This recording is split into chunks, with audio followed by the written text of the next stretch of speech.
across the UK, on DAB+, on your smart speaker, on your smart TV, and on your side. This is Talk.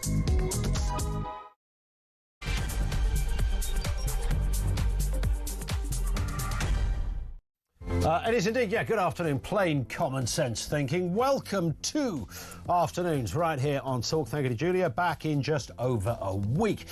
Coming up, Donald Trump's administration has slammed Britain for its crackdown on free speech, highlighting the Online Safety Act and arrests over tweets as evidence of censorship. A US report has blasted two-tier enforcement of laws accusing the UK of targeting political speech under the guise of safety. Now, some of that is cobblers, but interesting, we are in a very different time from where we once were. Is free speech in the UK really under threat? Your thoughts on that, 0344 499 1000. Also this afternoon, as you've been hearing, the Treasury's plan to tighten inheritance tax rules is sparking some uncertain outrage, with critics warning it could drive wealth out of Britain and hurt the economy, while Labour eyes new taxes on savings and inheritances. Kemi Badenoch calls for spending cuts, and Reform UK vows to scrap inheritance tax altogether. Details to come. And Donald Trump has planned to offer Vladimir Putin, apparently, access to rare earth minerals in someone else's country. He's talking Ukraine. Critics warn the deal risks rewarding Russian aggression. Meanwhile, Zelensky, of course, is over here having a bit of a powwow and a man-to-man chinwag with Keir Starmer at number 10 as we speak. We'll get more on that as well. Everything you need to know, all the breaking news right here on Talk, 0344 499 1000. I don't know about you, but when it comes to free speech, the conundrum about what is acceptable, what isn't acceptable, and there is a line of thought, a more extreme line of thought, that anything, anytime, anywhere is acceptable. You're a human being, say what the hell you like, let others deal with whether they're offended. You don't have the right to not be offended. That doesn't exist. Predominantly, you have the right of free speech. So literally anything goes. Now, if you live your life, of course, the dangers with that are pretty darn obvious, aren't they? And the usual example that's always wheeled out, should you be able to shout fire in a theatre where there's 1,000 people watching a show? And the answer is probably not. Should you be able to say the man at number 57 is an active paedophile? No, because that then becomes libel. Well, you could say it, but then you'd have to face the consequences, I suppose. And that's why we have laws of libel. Should you be able to say, meet me at 1 o'clock, just round the corner near the chippy, because me and the boys are going round to kill someone because we don't like who they are? No, that kind of stuff. So there are obvious and existing rules in place that deal with all of those kind of, tricky areas. It comes down to common sense, doesn't it? Common sense doesn't really apply on social media, of course, where free speech, we're often told, that the home of real free speech, this is the home of real free speech, but then agitators will go, no. Twitter, X is the home of real. That's where you get the real stuff. That's where you get most of the nonsense. And by the way, if I had a quid for every person in the last 48 hours that has sent me that rubber dinghy video down at Dover being loaded onto boats and asking why we're not talking about this, where's free speech? The reason we're not talking about this is because it's not true what is being posted on. You think we wouldn't be all over that like a rash if it was? So there's the answer to that. So there's the problem. So free speech does bring with it potential, in its worst extreme, potential death. It can bring incitement and riots.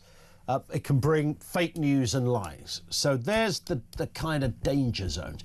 Most of us, and I'd like to think most of you listening or watching this right now, are massively aware of that. We're not stupid.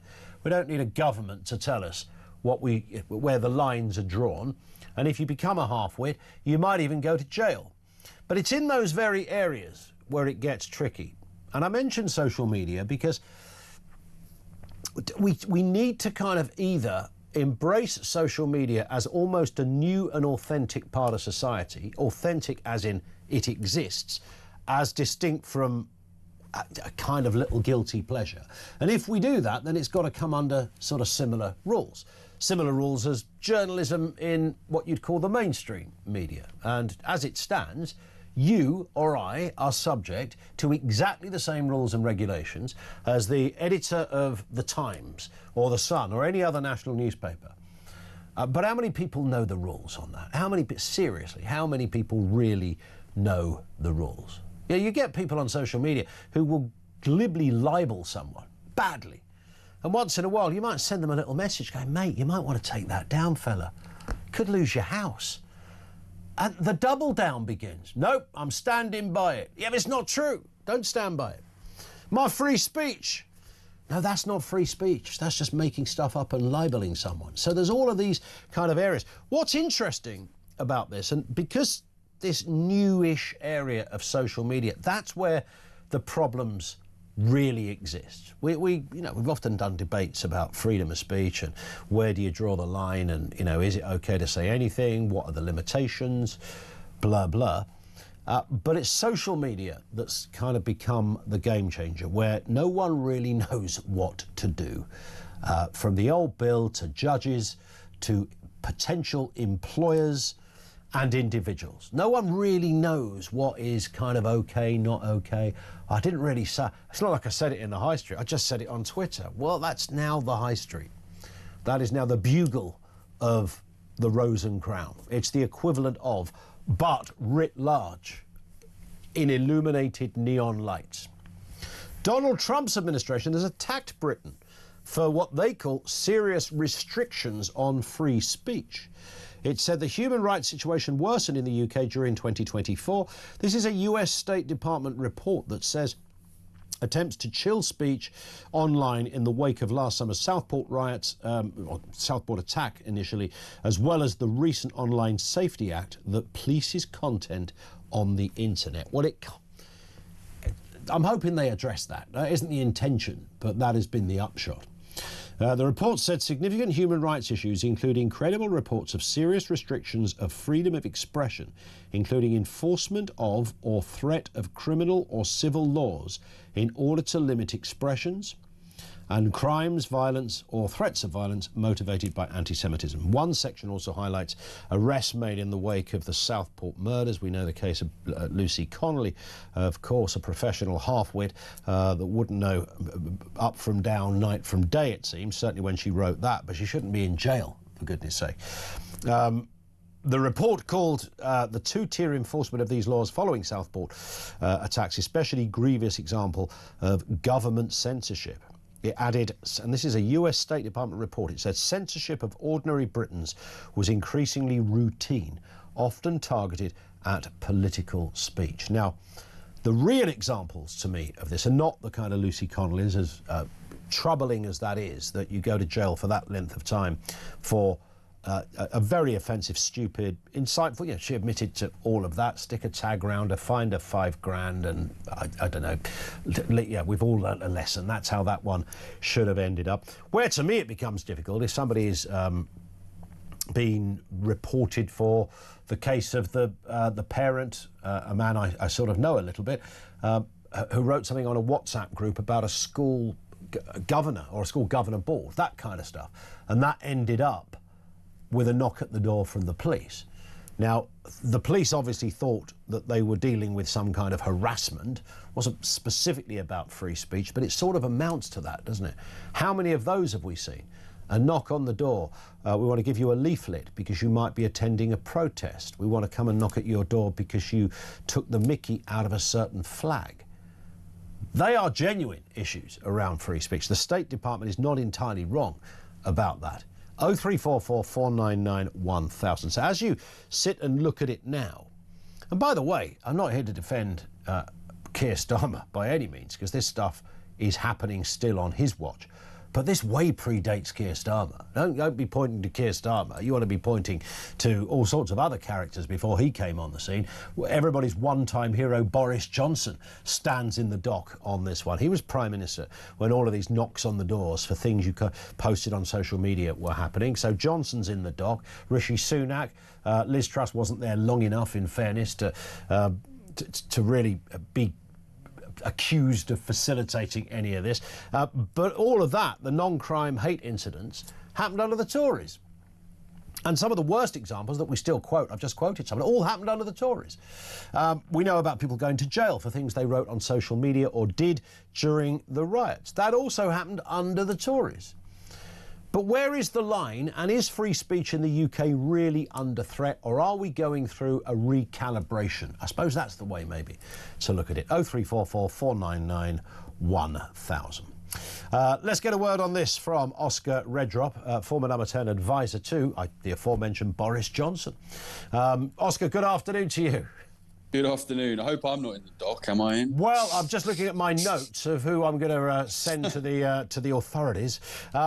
Yeah, I mean, there is an issue around this. I mean, Donald Trump, let's talk about Donald Trump to start with. The administration attacking the UK over what they call restrictions of free speech in the last year, stating that human rights situation has worsened. Let's have a listen, though, to Keir Starmer and the US president's interaction on free speech just the other day. Here they are.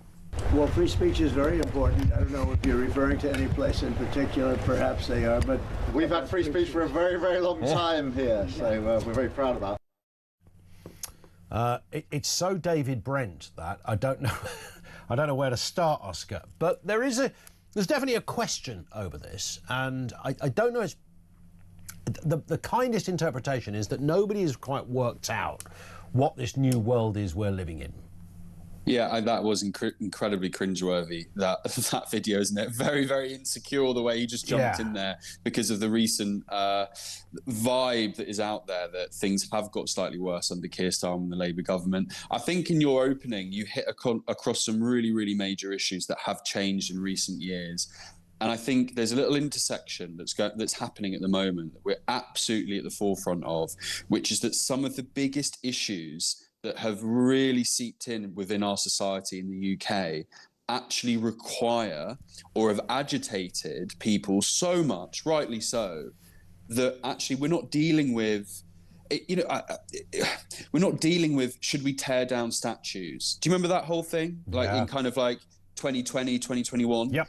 The things we're talking about now are so, that almost feels quite shrill and kind of so insignificant compared to the issues that we're having to deal with and to debate as a society now. Like we're genuinely debating some of the key pillars of our nation, in terms of who we are, and this absolutely taps into the stuff that we're seeing in Epping and in Southport.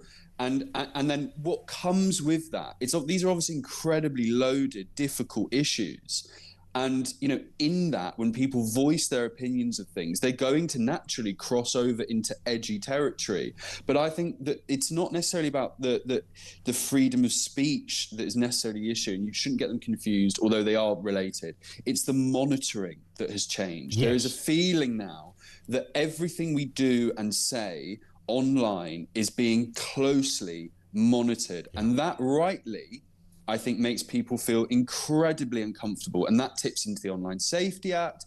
And that also taps into, I read it in The Spectator a couple of days ago, people getting knocks on their doors because they're planning on going to a protest. Yeah. Or as you rightly said, that huge story that feels a while ago now about the school governors. Yes. Just voicing concerns in a WhatsApp group, and then they're getting knocks on the door by police. This is happening more and more. So it's the monitoring, and it sounds lazy and it sounds like a cliche, but that big brother state feels so, is treading heavier and heavier in our daily lives. Meanwhile, the British public are having to deal with huge changes to this country.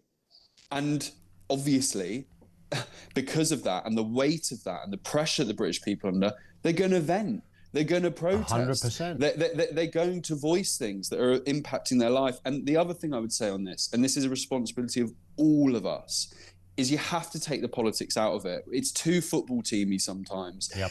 The same people that would shut down, protests or voices on the left, will cry, why the hell am I being censored for their issues on the right? And of course, vice versa. Yeah.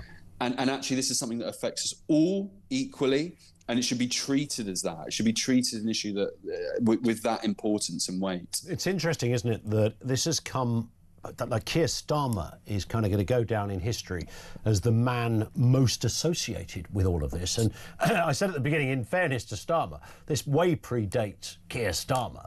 But in the same way that Thatcher never did shrug off the milk snatcher thing, despite the fact that I think we talked about this before, didn't we? The Labour Education Secretary prior to her had also taken away the milk, but his name didn't rhyme with anything, so nobody talked about it very much. And here we got Keir Starmer, two-tier Keir. That moniker is kind of stuck, and he's now very much associated with almost the architect of all of this. Yeah, he completely is, and you know, fairly or unfairly. But like I said, things have got darker on this front over the last year, and America and the US and Trump and Vance and these guys, you know, they're very flexible in terms of how they view Keir Starmer. They're not like all-out war, so whatever Keir Starmer, the Labour government does, we will criticise. You know, they have good relationships on some issues. But on freedom of speech, they are right to be very, very critical. And this report is probably right to reference the stuff that happened last summer around the incident in Southport. There was, I mean, and you rightly said it, you know, like, and obviously she's the most famous example, but there are plenty of others. Yeah. You know, the fact that, one, the Labour government release repeat offenders early, who have then reoffended, and some of them their reoffending have been really, really grim stories. The fact that the British public have people coming to this country illegally and committing horrible crimes, when they then see someone like Lucy Connolly in prison for horrific, horrible, stupid, ugly, awful things that they posted online after Southport, and that they're getting years in prison, that is something that is broken. Yeah. There's something really, really sinisterly wrong there, and that's when it feels there's an element of politics to the justice system. Yeah. And in that politics, with a Labour government and Keir Starmer, some people seem to do slightly better than others. And I think the British public are fair enough to feel that.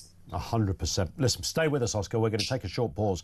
That's a great point, just to let that one hang for a second. We are throwing out that question. Is free speech in the UK really under threat?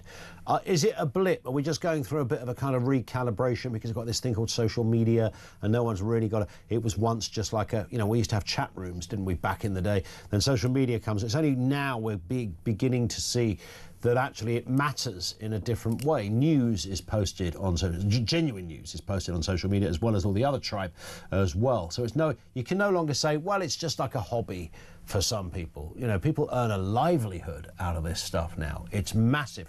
It's like a parallel life. Is it because of that we're now, when I say social media, I'm really talking about the online world more generally, but very specifically social media, I suppose, highlights this more than any other area. Is it that we're just gradually, because in America, you know, Lucy Connolly would not be in jail in America. Nobody would be getting knocks on doors in America. I know they have different, their constitution and amendments would forbid law enforcement turning up because you happen to have a view of a school governor or a board of governors, whatever. 0344 499 1000. Do you really sense that in this country we're in a perilous position, that free speech is under threat? If you want to drop us a voice note, by the way, the quickest way to do that, 0344 499 1000. We'll be back with more of your calls after this.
I am not hopeful that there's going to be any big grand resolution. I think that there's going to be a lot of discussion about Ukraine, Russia, but I think that a lot of the topics are going to involve the relationship diplomatically, business-wise between the U.S. and Russia.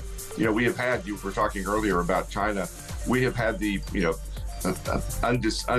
unprepared resolution of pushing Russia closer to China. And now we're doing the same thing with India and others because of our policies.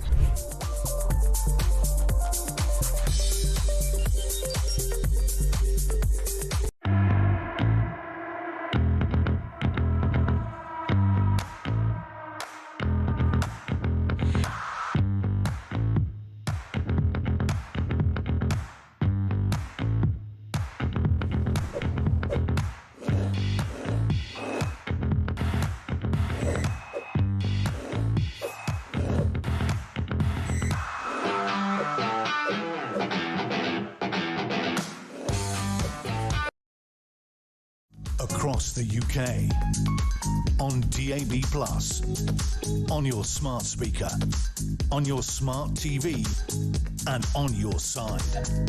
This is Talk. Fred says, you certainly like expressing free speech to call Lucy Connolly a half-wit. Yes, that's my right of free speech, which is totally offensive. But then there's one rule for you and another for everybody else, it seems. No, anyone can call her a half-wit. It's the same rule. You can call her... Fred, you can call me a half-wit. I don't care, OK? I don't care about offence. Arthur similarly says, no, you, and then he calls me a P-R-I-C-K. You are the professional half-wit. Yeah, I didn't write a tweet that got me in jail for nearly 4 years, so I think you might want to think on that a little, Arthur. I think only a half-wit would have posted something and then published it, like a newspaper, to the entire world. That makes you, at the very best, a bit of a half-wit. She shouldn't be in jail, though. That's my point. So I absolutely defend her in that respect, but I think we can all agree that that was, at the very best, a gross act of stupidity. And I think that's quite a generous assessment, given what was said, etc. But prison, no place. That's not a free speech issue. That's a judicial question mark, I think is reasonable. We have Oscar Redrop with us, former number 10 advisor to Boris Johnson. I want a word, if we can, Oscar, on this.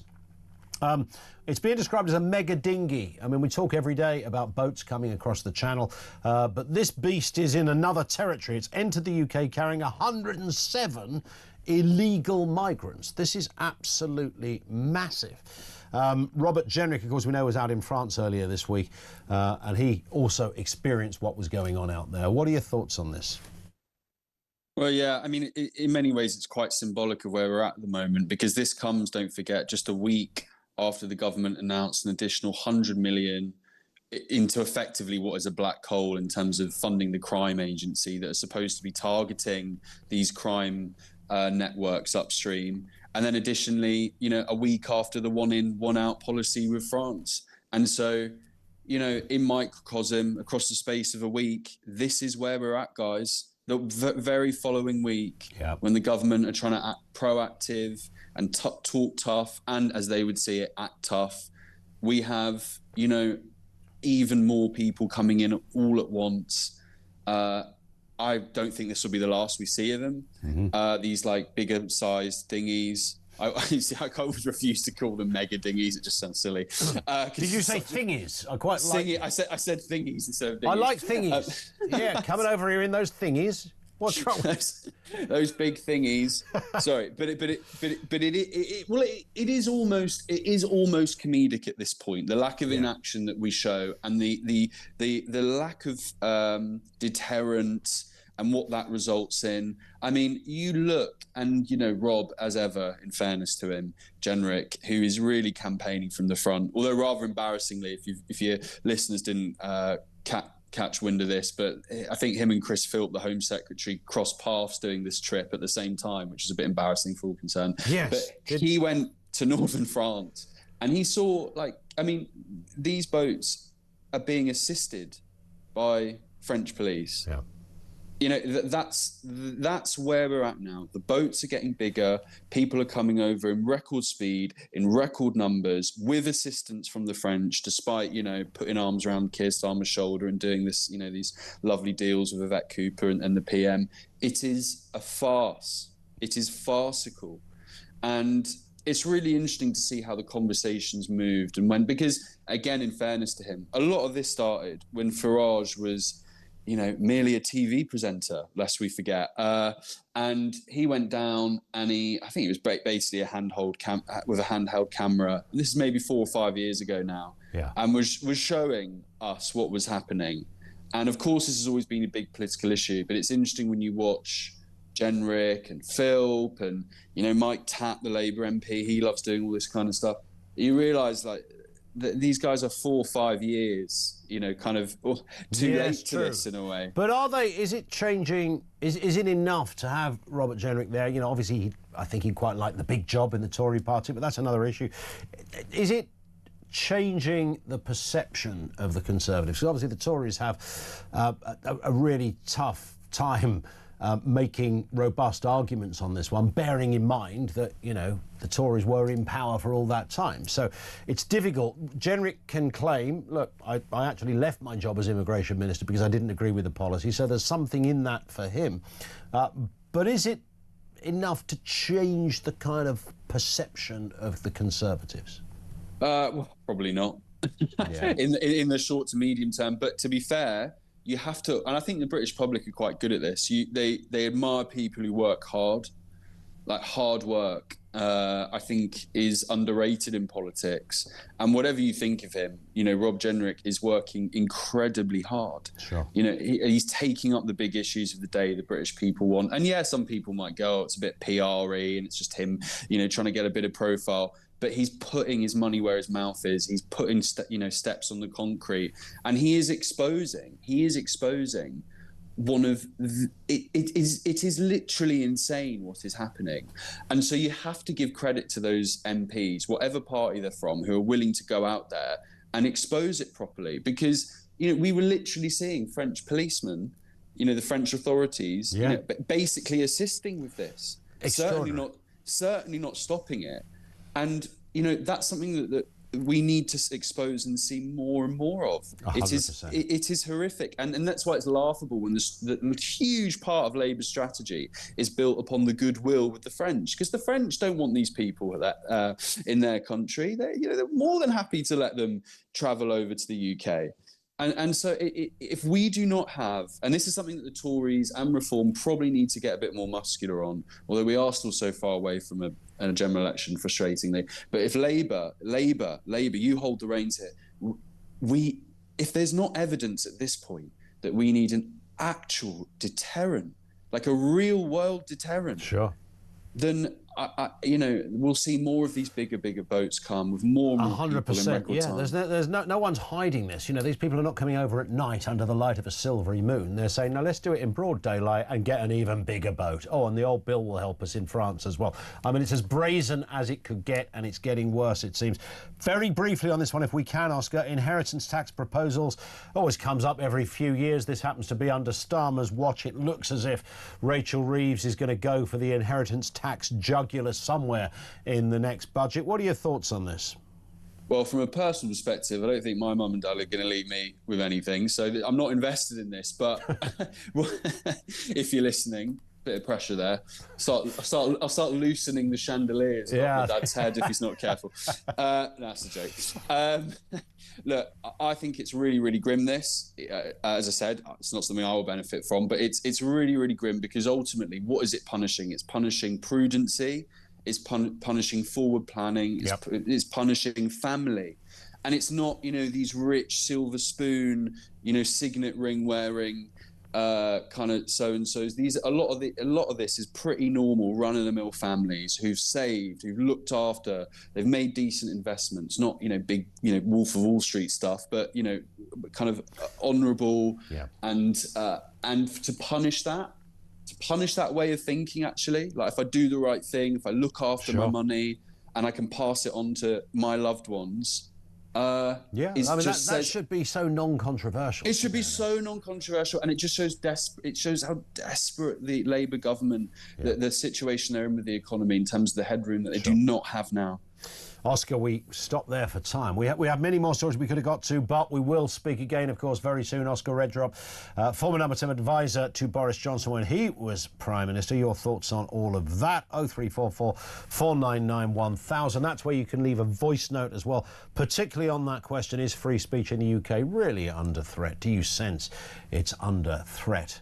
The lines will remain open on that, and of course you can message on 87222. Couple of voices coming your way in a few moments, and of course importantly your comments, calls and responses. Just gone 1:30. This is Talk.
Across the UK, on DAB+, on your smart speaker, on your smart TV, and on your side.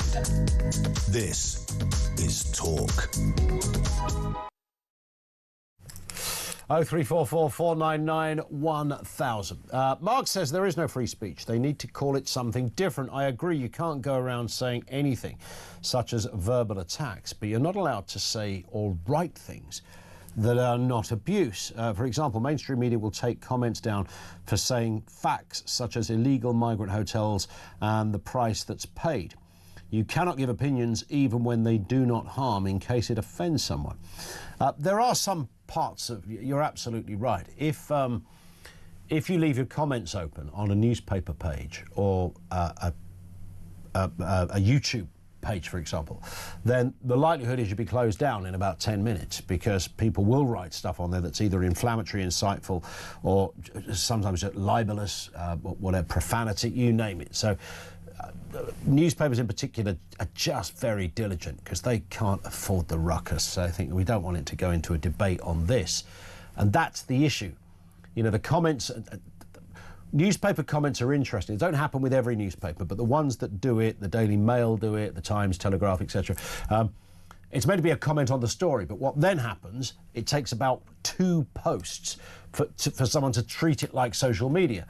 So someone then engages in the previous poster and then someone else engages to that, and before you know it, you've ended up talking about something completely different, and the newspaper are thinking, no, this is meant to be a stream to comment on the story. It's now gone off on 10 tangents about something totally different, and some of it could be a little dicey. So they err on the side of caution, but Mark is quite right. There are difficulties around this because everything's being published, and that's the difference. Previously people just said it in the Rose and Crown and nobody gave a toss. Now you stick something online, you're publishing it in the same way as a newspaper, and that's the tricky area. And now we've got the Trump administration, literally a report by the State Department in the US saying that the human rights situation has worsened in Britain. They're citing arrests that were made during Southport last summer and 2-tier enforcement laws. I'll speak to Dr. Alan Mendoza shortly. First, Andrew Tettenborn, the writer and academic. I know you've written a lot on this area, Andrew. Good afternoon to you. Is this story straight? I mean, when it comes to free speech, we're asking the question, is it really under threat in this country? It is a subject that's full of some fine lines and nuances. Would that be fair? It certainly has some fine lines, but nevertheless, I think it's very important what we got from the State Department, because what it is a very good example of our noting how others see us. Yeah. Now, one way to find out what's wrong with you as a person is to know how other people see you. It's exactly the same with a country. Now, this is a report from the United States, which is not in our sphere of influence, which is outside the European sphere of influence, because Europe, it was just about as heavily criticized, actually, in that report as we were. And I think it's very important that a country which still, to some extent, has our interests at heart should say what it does. And the other point is, quite frankly, they're right. They pointed out just a few examples because there's a limit even to State Department paper. But it's not only Southport. There are over 30 people a day arrested in this country for supposedly offensive social media posts. Yep. And according to some accounts, that's actually more than in China. Wow. We have regular features of the police, for example, moving on preachers when somebody complains that they don't like what they've said. They feel unhappy about it. I don't know if those listening to the program remember, but when you had one of the big Palestine demonstrations, the Campaign Against Anti-Semitism had a van just next to it with pictures of the hostages taken by Hamas. What did the police do? They took the guy driving the van and said, rather like some Western sheriff, get out of town and don't come back. I could go on. Absolutely.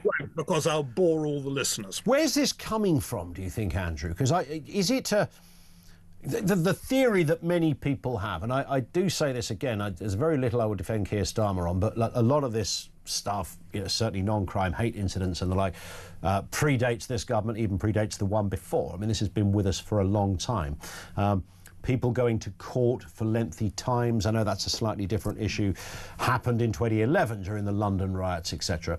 However, there is a genuine sense at the moment that there's a sort of an amping up of this. Now, that might be a perception, I don't know, or is it a reality? I think you're quite right.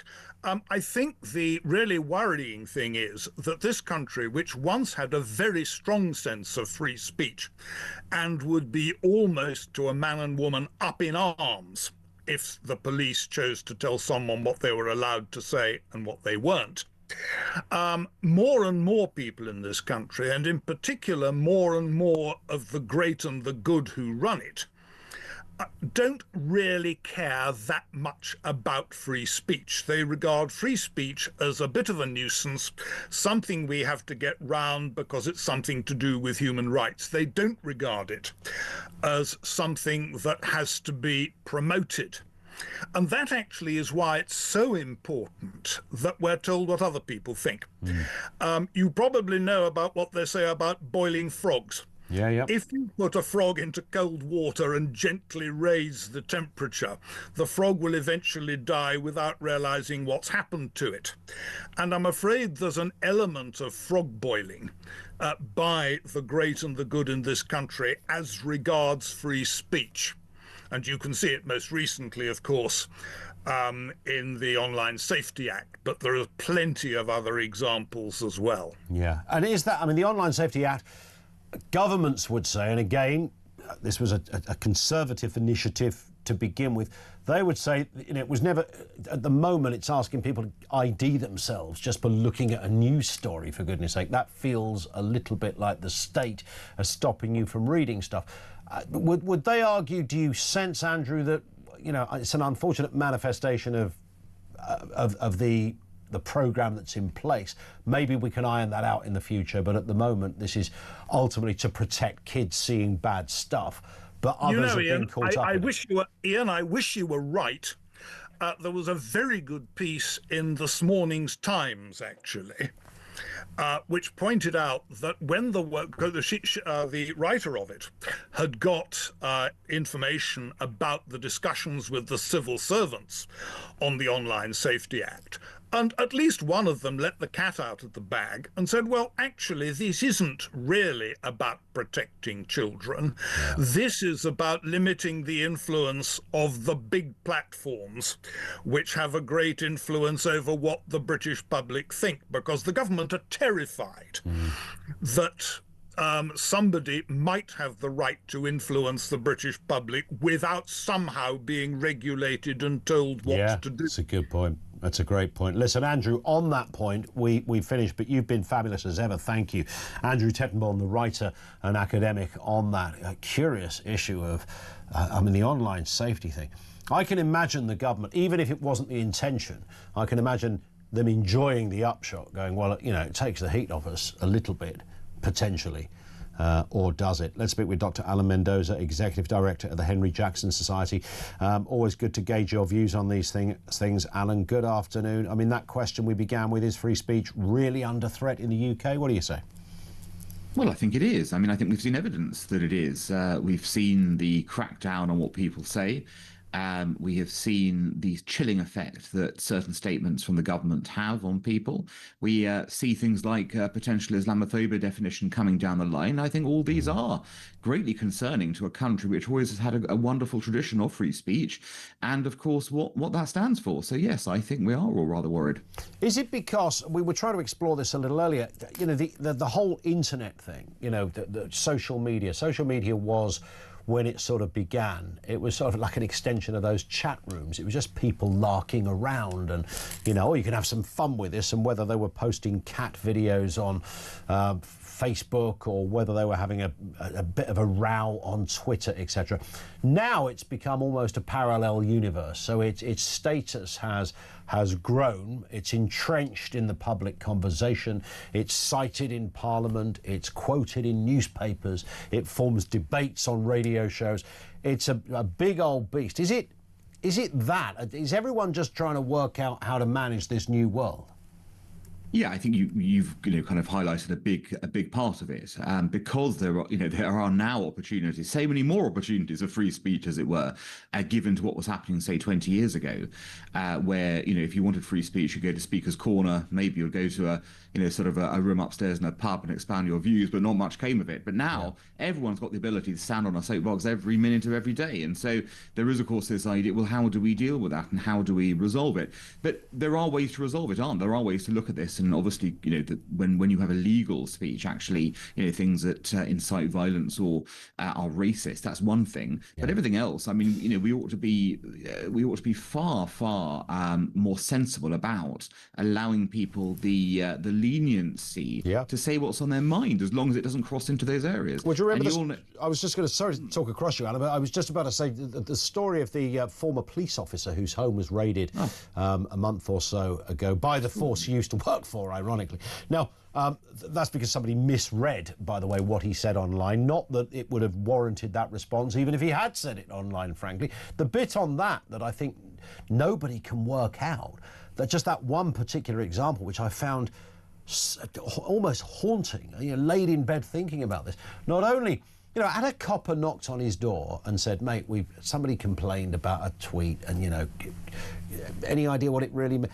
That, to me, would have been horrendous. But the fact is, not only did an officer show up, but about 10 of them showed up. They also had a warrant to search his house. I mean, it doesn't get any more disturbing than that. No, and of course it's particularly disturbing that this is occurring at a time of high crime in other more traditional criminal areas where crimes aren't being sought, and you don't see 10 police turning up if your home gets burgled or your car gets stolen or things like that happening.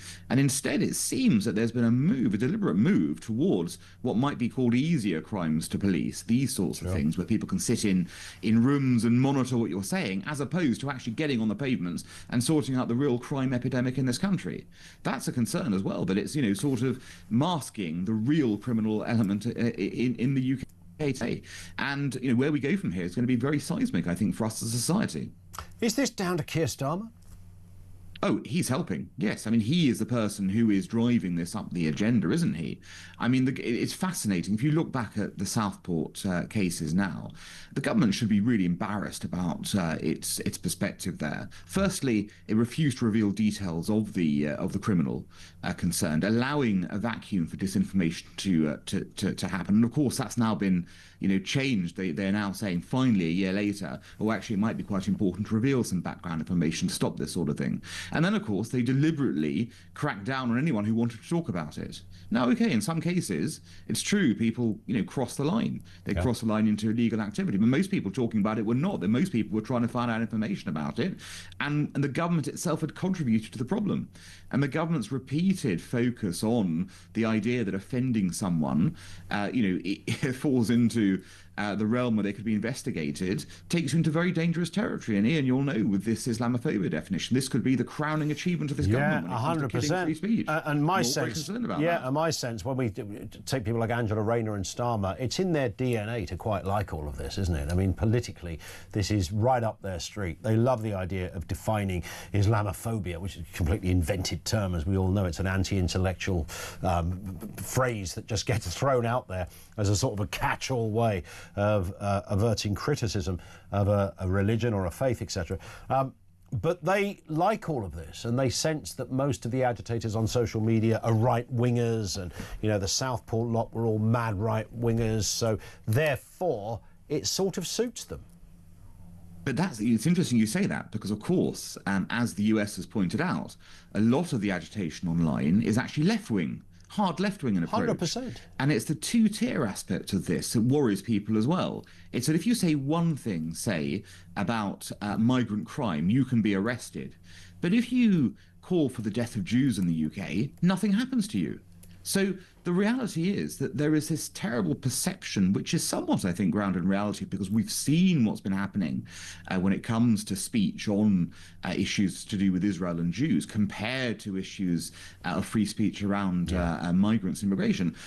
And you can see that there's a problem there as well. So it suits a political objective for a government that wants to shut down debate in certain areas, but is quite happy for it to continue in others. And that is a great concern as well, because that is not how justice gets served, and that is also not how people in this country feel that fairness and equity is occurring. Indeed.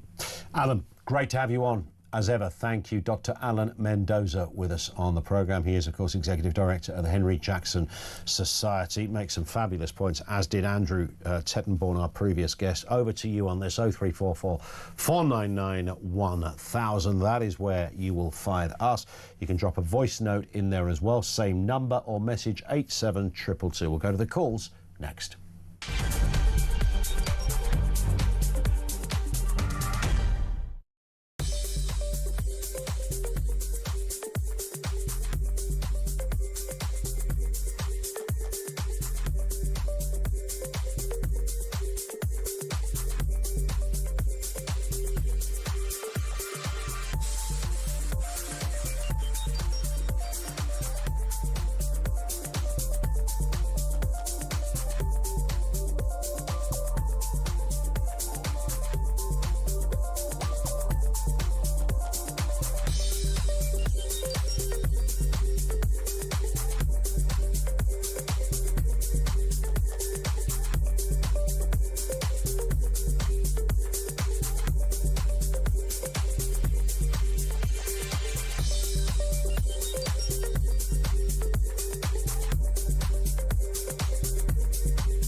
And if you haven't quite got the right grades to get into that university, then maybe it isn't the right one for you. But first of all, we need to congratulate these young people who have worked absolutely solidly. We need to congratulate the teachers, the support staff, but most of all the parents who have had to put up with these young, stressed out people, waiting for these results. Well done, us.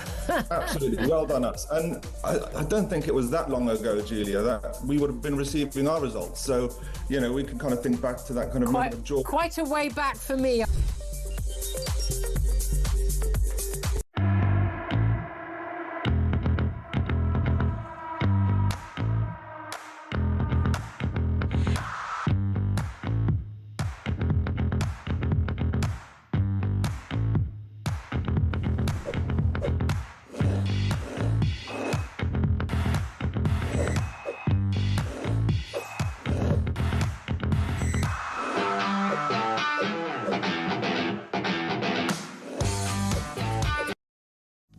across the UK.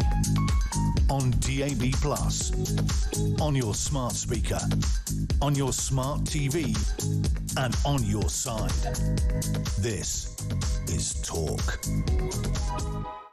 It is rather interesting. In America, you know, there's a big old banned book list of books that have been banned in the USA because someone doesn't much like the content. Now, you could argue that the big list, I was just reading a piece of one organisation that's documented nearly 16,000 book bans in public schools nationwide since 2021, so this doesn't mostly fall under Trump. But we do know that the Trump administration has been busy in banning some books, particularly on things like gender-based issues. Critical race theory is another one in the classroom. Now, that gets really interesting, doesn't it? In the issue of free speech, you go, OK, well, frankly, I'd back them to the hill if you're going to ban daft stuff like critical race theory. It's another just invented notion thing that is meant to make organisations feel guilty and pay lots of money to others to rid them of their filthy racism, that kind of stuff. Great, if you can get rid of that out of schools, I 100% agree. But then if you're going to also follow the American Amendment on free speech, well, what do you do with that? So there is a list of stuff, books that have been banned by the Trump administration because they don't like the content of the book. And it will be stuff that you and I would mostly agree on, but where do we, how does that fit with our beliefs on free speech, etc.? Phil is in Thailand, of all places. Afternoon to you, Phil. Good afternoon, sir. Nice to have you with us. What are your thoughts? Thank you, sir. Thank you very much. I was, I don't know why I find it phoned in really, because I was just very disappointed. I've lived in Thailand now for 17 years, and it just breaks my heart to look, because I watch talkTV on YouTube every day, and it just breaks my heart to see what is going on in the UK. And you know, it's like me. I live in Thailand, but I live on my pension. My pension is £844 for 1 month. Could I live in the UK on that money? No, I couldn't. There's no way I could do that. But even now, sir, I live in Thailand, and my money is coming down because the exchange rate, obviously, and you know, it's very sad. And I never thought that I would be hard up in Thailand. That's rather interesting. Yeah. And you know, it's you know, everybody thinks, oh yeah, pensioners, they get this, they get that. Listen, I have nothing. Could you live on £844 a month?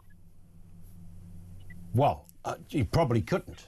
Where does that leave us with free speech, Phil, which is what we're talking about?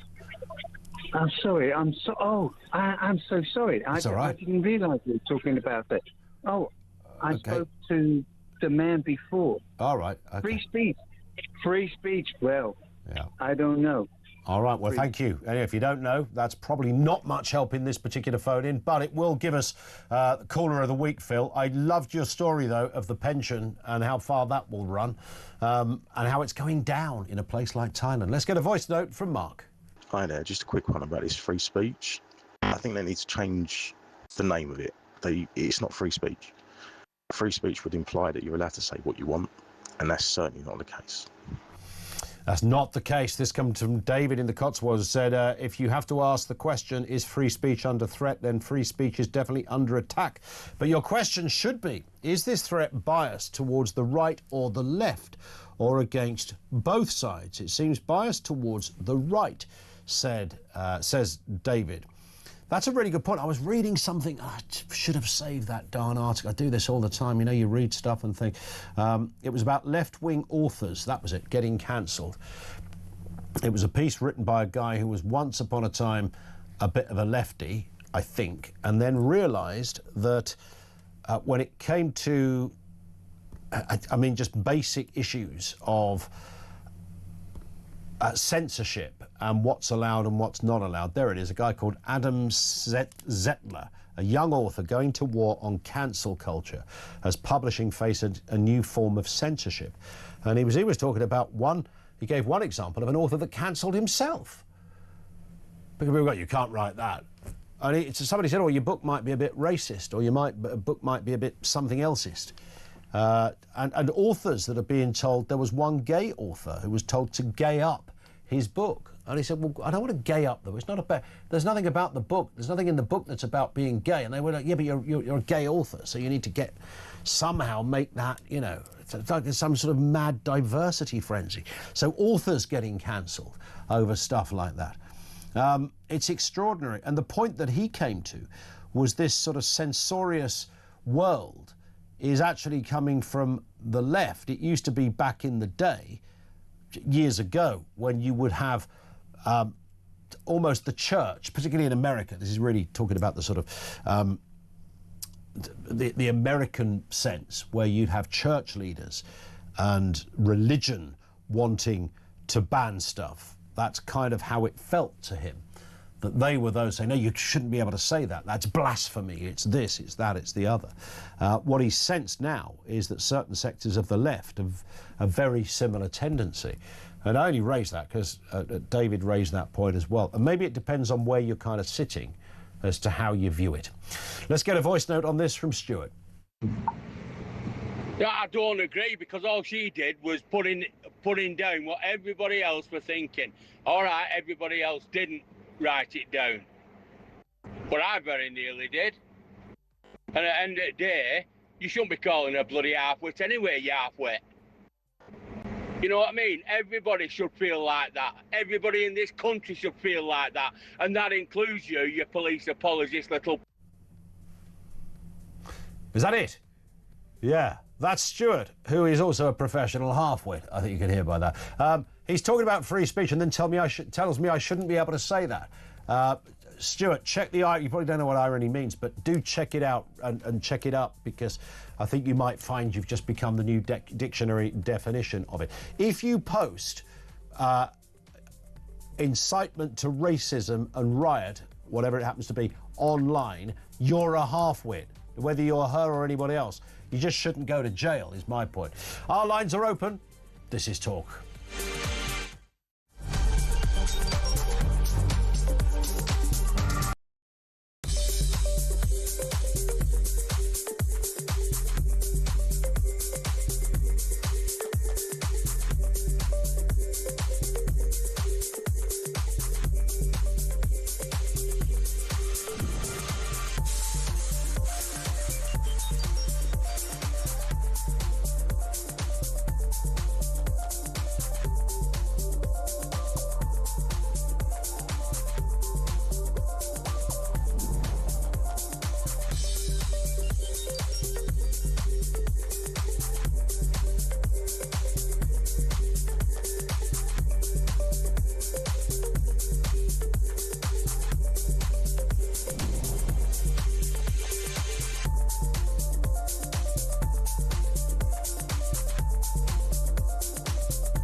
across the UK, on DAB+, on your smart speaker, on your smart TV, and on your side.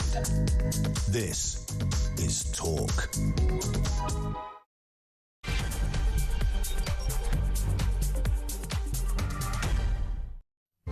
It is indeed Talk. Welcome back. It is the home of common sense. Donald Trump's administration slamming Britain for its crackdown on free speech, highlighting the Online Safety Act, among other things, and arrests over tweets as censorship. They're not wrong on that point. I mean, it's hard to even argue about that. The US report blasted two-tier enforcement laws, accusing the UK of targeting political speech under the guise of safety. We have a problem. We have a problem. Is free speech in the UK really under threat? Also this afternoon, the Treasury's plan to tighten inheritance tax rules is sparking outrage, with critics warning it could drive wealth out of Britain and even hurt the economy. You think? While Labour eyes new taxes on savings and inheritances, Kemi Badenoch calls for spending cuts, and Reform UK vows to scrap inheritance tax altogether. And Donald Trump has planned to offer Vladimir Putin access to rare earth minerals, but in somebody else's country. He's talking Ukraine, of course. Critics warn the deal does risk rewarding Russian aggression. Meanwhile, Zelensky himself is over here right now, having a bit old hugging with Keir Starmer at number 10, speaking about peace deals. We'll have more on that story as well. Bill Browder joins us a little later to find out how he assesses those talks might go tomorrow between Trump and Putin. 0344 499 1000. This one in from Sam, who says the frog boiling analogy mentioned by a previous guest is correct. That's the difference between the Orwellian far left and the far right, the real far right, by the way, not what extreme lefties think is far right. Yes, indeed. The left oppression of rights and free speech is done surreptitiously. It's been going on slowly for years across parties, including the centre-left Conservatives we had in government. People now only are just realising the issues when it's almost too late. And we are now in the fight for our democratic lives. If I could afford to leave this doomed country, I would. It's slowly heading towards Xi Jinping's China. That's a horrible analogy, isn't it, to think of that? When I speak to people who work kind of inside government, and I'm thinking of non-crime hate incidents in particular, which are so egregious and disturbing, and almost go beyond kind of the obvious Orwellian examples in many respects, because that was meant to be a work of fiction. This is real. And I look and I speak to people like who were around in administrations, governments at that time, people who worked in senior positions. They go, we never discussed it. It was never anything to do with us. The College of Policing came up with this because it made their life easier. It's not like part of some big grander plan. But the issue with that is, OK, I'm sure that's how it did start. The College of Policing came up with the idea of retaining information on non-crime hate incidents because it made their life easier going forward, because they could go, yeah, that fella at number 52. Remember, we went round his house when he posed, we took the mickey out of the gay pride flag or something. Yeah, it's him. So he's got previous, that, blah. But the government of the day could do something about it. That's the point, even if they didn't initiate it. The government of the day are the flipping government, for God's sake.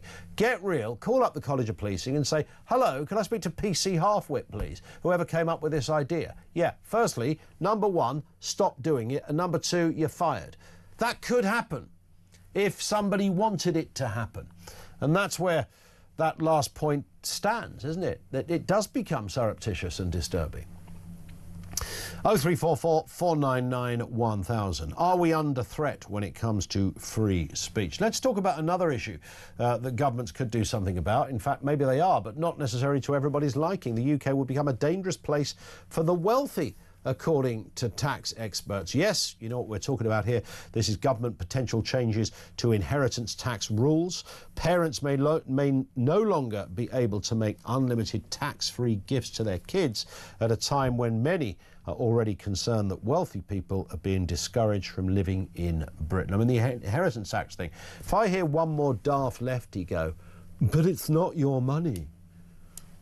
Is that the criteria then? For somebody working really hard and saying, I'm going to give this to my kids so their life can be enhanced at this point. Is that somehow a criminal offence? Let's speak with James Melville, social and political commentator. always has robust views on these things. James, good afternoon to you. We are living in an upside-down world on many levels. You and I have spoken about this so many times. I mean, here's another one, I suppose. You know, this suits Labour, doesn't it? Labour love this one. They won't say it out loud, but inheritance tax is just rich old duffers, and what's wrong with taxing them? It's almost that simple in their world. Yeah, it's disingenuous and also manipulative. Look what they did with the farmers, you know, over £1 million threshold, so they can frame it as millionaire farmers. But the devil's always in the detail. I mean, if you look at one of the major concerns regarding inheritance tax, there's two aspects. Firstly, people are paying taxes all their lives, and then this is a theft on death and also the bereaved. But it gets even more structured and nuanced than that, where it surely is a good thing for families, generational business, to be able to pass that quite often very successful business on. Yep. But in the case of farmers, you know, the farmers are struggling on a number of different fronts financially. They're not showing much profit each year. They're struggling with cash. So therefore, if they're hammered with a massive inheritance tax bill, they're having to sell their land to pay the bill. They don't have the cash to pay it. And that applies to other industries as well. It's not just farming. It could be someone with factories, it could be hotel owners and so on. You know, it's about legacy business. And the government talk about being on the side of workers and also growth.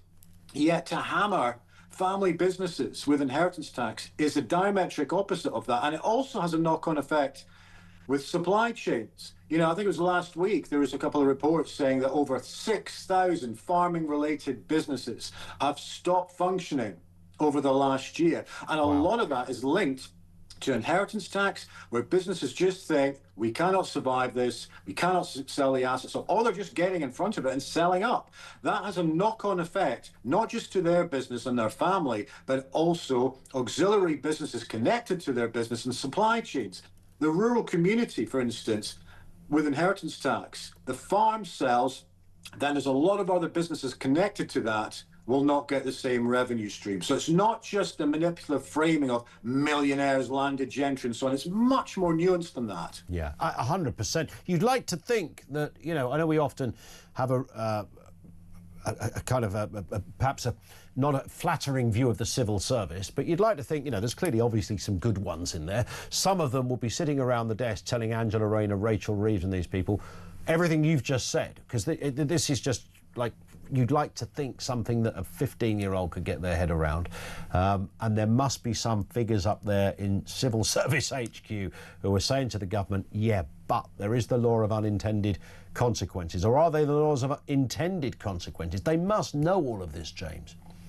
Yeah, well, a perfect example of that is the clawback proposal that myself, the No Farmers, No Food, and also the NFU in farming have proposed as a compromise measure on inheritance tax. I mean, personally, I think inheritance tax should be scrapped full stop for various reasons. But on this one, it's a good compromise, because what that clawback proposal is saying, if, for instance, you sell your farm, all your assets, then you've got the money, you pay the inheritance tax bill. But if you want to keep on farming, you should not be hammered with this. It should incentivize people to continue farming. And when the government don't actually respond to this very, very sort of eminently feasible and workable compromise, then it raises suspicions that they're just not willing to listen, and there might be deeper agendas on this. Yeah. You know, it seems to me it's classic Labour, but in particular classic Starmerism.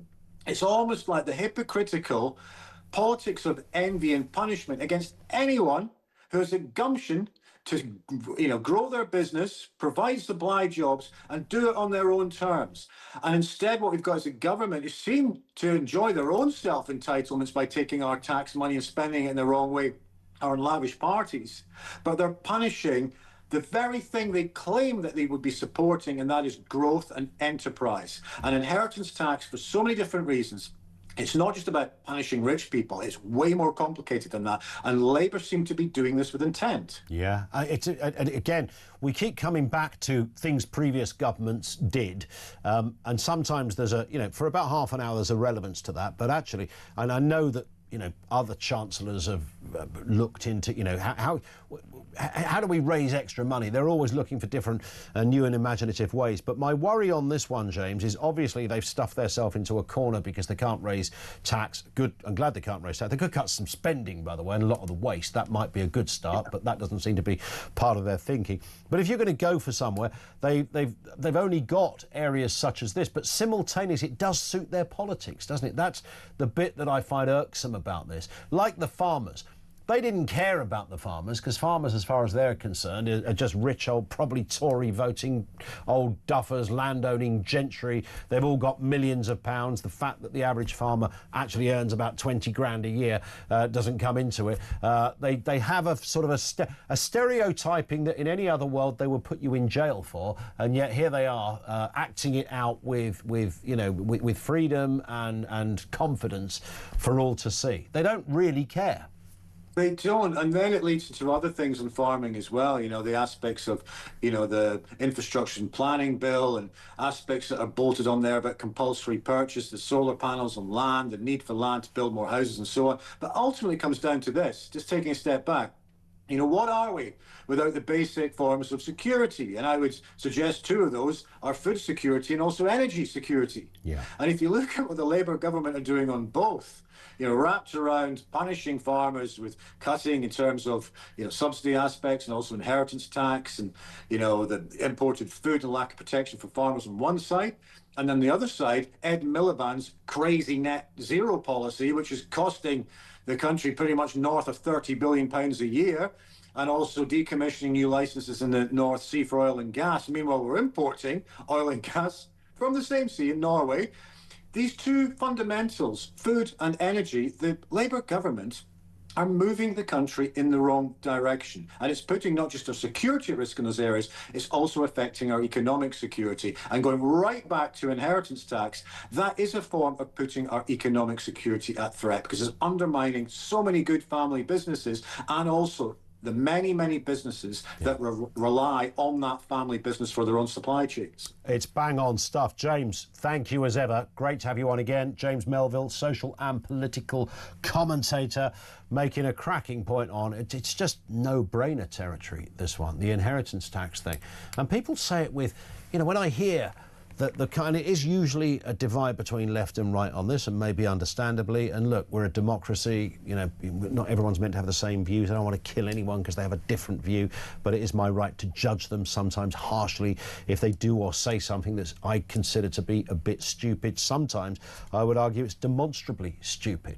I'll come back to some of that in a second, but the wealth tax, the inheritance tax thing, it's so obviously a proposal based on envy and just an innate hatred with people who've got a few quid. You've got a few quid, so we'll take it from you. And I know most people will never pay it. It's a tiny percentage. That doesn't make it any better. What do we do next time the government are run out of money? Do we just go, that 4% of people that are done quite well? Most of them are not squillionaires, by the way. They just happen to have a house that went up in value and wanted to leave it to their kids so their kids could do something with it and expand and maybe start a business and blah, blah, blah. Yeah, we'll go back to that lot and take some more money off them, shall we? Because they're the ones that bailed us out last. The rich old duffers. Yeah, the farmers. Take some stuff off them because they've got a big field and loads of pigs, so they must be worth loads of money. That'll do for us. Yeah, what do we do next time? We'll go back to the farmers and the inheritance. We'll just keep going back to that same group of people rather than thinking philosophically about how do you get to a stage where there are more and more people in a position of opulence or wealth, or certainly heading in that direction, where you've created, as a government, the last time I looked, part of the gig as the government, you've created the terrain for people to thrive and grow and enjoy and be able to get on with their lives free of interference from the government, free of industrial scale taxation, so they can be successful, create more jobs, and the list goes on. This is basic sixth form economics, for God's sake. 0344 499 1000. Antoine says, you're going apples and pears conflating the school's curriculum in the US and adults' right to free speech. You didn't think that through. Children have never had free speech, or they would do nothing but swear. I wasn't quite conflating it. I was simply giving you the example. It is interesting nonetheless that when a government cancels books in schools, it invariably follows their own political ideology. So it's not really about the kids at all. And it's not a direct comparison, I agree with that. But there's something in it. If one government says, oh, we need more books on critical race theory, and the other government says, no, we don't. We're going to take them out of school. We don't want kids learning this stuff. That's the point. It's what a government decides a child should learn. And depending on where we sit politically will depend on how we view that. George says, I thought yesterday's professional half-wit comment was one of your best yet. I spat out me coffee. Easily equal to get in the bin. So you know where I suggest professional half-wit. Stuart ought to go, says George. Oh, that was our... I think Diane Abbott was the first person who I referred to as a professional half-wit. If you write... somebody here says, what is your audience not... What is it your audience cannot get their head around? If you tweet that people in hotels should be set on fire... She didn't quite say that. Hotels should be set on fire for all I care, she said. Then, and she pleaded guilty to this, by the way. I think to call someone a half-wit, that's like saying you're an idiot for doing it. I think we can all agree that was a fairly idiotic thing to write. Our previous voicemailer said we should all be thinking that. No, we should all be angry about hotels. But firstly, she correlated something that wasn't true. But secondly, it was a really stupid thing to write. It was a horrible thing to write. I think everyone knows that. You know, people who do that, they sort of become, they're not a hero because you might agree with the set. It doesn't make them a hero. They did something really stupid. Doesn't everybody know that? But you shouldn't go to jail for stupidity. That's not a criminal offence. And yes, a lot of these people pleaded guilty. None of them should be in jail. None of them should be in jail, for God's sake. It's not about free speech in that respect. That's about the best time or use of facilities in our prisons. Brad in Cambridge says, I'm going to stop giving my children and grandchildren Christmas presents. They haven't earned them, and the presents, therefore, belong to the state. It's a very good point. Maybe that's where we're going. 0344 499 1000. This is Talk.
And if you haven't quite got the right grades to get into that university, then maybe it isn't the right one for you. But you know, first of all, we need to congratulate these young people who have worked absolutely solidly. We need to congratulate the teachers, the support staff, but most of all, the parents who have had to put up with these young, stressed-out people, you know, waiting for these results. Well done, us.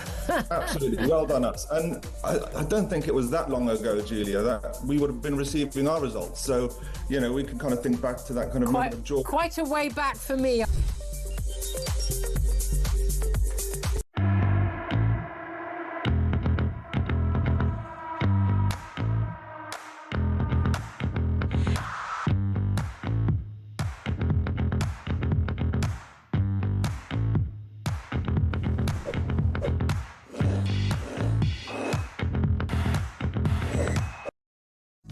across the UK. On DAB+, on your smart speaker, on your smart TV, and on your side. This is Talk. Suzanne says, or somebody purporting to be called Suzanne, says, when you've got a lot of numbers after your Twitter tag, there's a bit of a red flag there in this world. Anyway, Suzanne very kindly says, to be honest, I normally turn you off at 1 o'clock because you bend to the politics of who you have on. Never been accused of that before. But yet today, I agree with the caller. You think it's okay to call a well-respected, hard-working businesswoman a half-wit. And I wonder if she was black or Asian, would you have said it? Well, I did say just a second ago, the first person I ever called a professional half-wit was Diane Abbott. So yes is the answer to that. So are you not allowed to call someone a half-wit then in this sort of new clampdown on free speech because they happen to be a hard-working person? Is that the new criteria for, we can't ever insult them? That's like a kind of an old-fashioned deference to people. How dare we ever insult? That man over there owns 2 houses. Don't you dare insult him. You can be hard-working, professional, and a business person and still be a half-wit. Can we not all agree on that? I'd like to think we had. I mean, I think Keir Starmer's a half-wit. And I would imagine he probably does work hard, even if he's working hard for no apparent reason. 0344 499 1000. It's funny how, and interesting, Suzanne, in inverted commas, mentions bending to the politics. People do, whatever way you slice it, people bend to their own politics. They see the bad in someone, even if somebody on their own side has done a similar thing. That won't be, it happens in sports. That's where exactly projection bias, confirmation bias rather, kicks in the world of sport. You never ever saw a Chelsea player kick someone in the shins, if you're a Chelsea fan, ever. 0344 499 1000. Let's move then to this story. This is an interesting one, and one we really wanted to put in because I think a lot of you will be intrigued by this. An Islamic summer camp has been cancelled following concerns that it was exposing children as young as 9 to extremist views. This is a charity called AIM. It stands for the Al-Bayt Islamic Mission. It announced that it had cancelled the summer camp after Islamophobic threats. Let's speak to the branch chairman of Reform UK in southwest Hertfordshire, Keith Steers. Keith, this is your neck of the woods. Tell us what you knew about this, or when you first realised that it appeared something was going on here that looked a little bit more than a summer camp. Good afternoon. Good afternoon. Yeah. I'm Chris Steers, Southwest Hertfordshire's branch chairman. We were notified by some of the constituents in our area about this camp, and we decided to have a look at it ourselves and have a look at AIM's website and everything to see what it was about. And it raised concerns for us as a branch, and I spoke to the rest of the Hertfordshire branches about this as well, and we decided to compile a letter and address it to the Scouts Association about our concerns that we saw from AIM's website, and we came together and posted them a letter from the 12 branches across Hertfordshire. Got it. Why was it the Scouts Association that you had to contact? Was there a connection here? Yeah, well, I spent 14 years in scouting as a group scout leader, and on the county as a trainer as well, yeah. So this charity claims it was a sort of an innocent summer camp, but there was a sense by some that it was perhaps doing something that might be negatively influential to the kids that were going there. Would that be fair? No, I think that would be fair. Yes, that'd be fair. Yeah, I mean, we on looking through their website, we saw that they followed the teachings of the Ayatollah Khomeini, and yeah, I noticed that they praised him, and they also refused to condemn Hamas. Is that right? Yes, and they also said that well, how do we say this? They praised martyrdom, everything in Palestine and everything else, and those that were doing martyrdom and stuff like that as well. So it was a bit concerning that we could be influencing children as young as 8 years, well, from 8 years old to 14 years old. Yeah. Because it's quite clearly states that this camp was going to be teaching as well, and it was a bit concerning for us that this could be, especially in today, with the current situation today in society, that we could be actually, these are very innocent children that could be influenced. And of course, the organisation, who are not here to defend themselves, would say that this was just a summer camp and there was colouring and climbing and doing stuff that lots of summer camps do. Nothing to see here, Governor, I'm sure, Keith. Well, I've attended Fazel Woods on many occasions with scouting, and yes, there is all them activities there, fantastic, and it is something that as scouting you would do at this camp. But what concerned us was the teaching aspect of what was going to be going on. Also the segregation between the boys and the girls, and hijabs were compulsory. This is an organisation that supports something that isn't fundamental to the UK.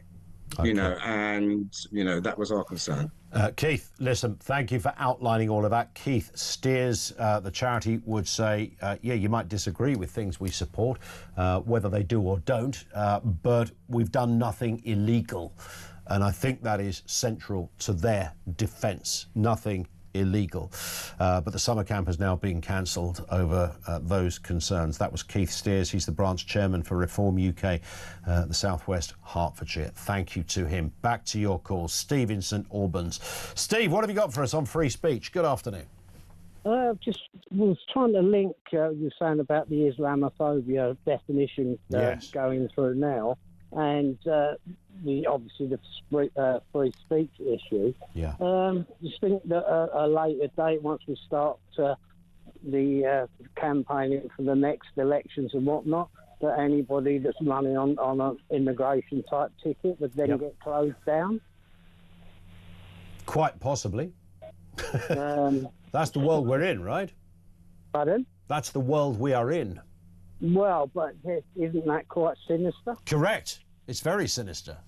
But are we over-egging it? And I only say this because I want to try and be more enthusiastic about the country that I live in and love. Are our concerns correct? No, I actually think that on your programme and stuff like that, I don't actually think that you're really getting the full swing of it. I think we're in a much more dangerous place. That's interesting. That we're kind of sort of we're just going along hoping for the best.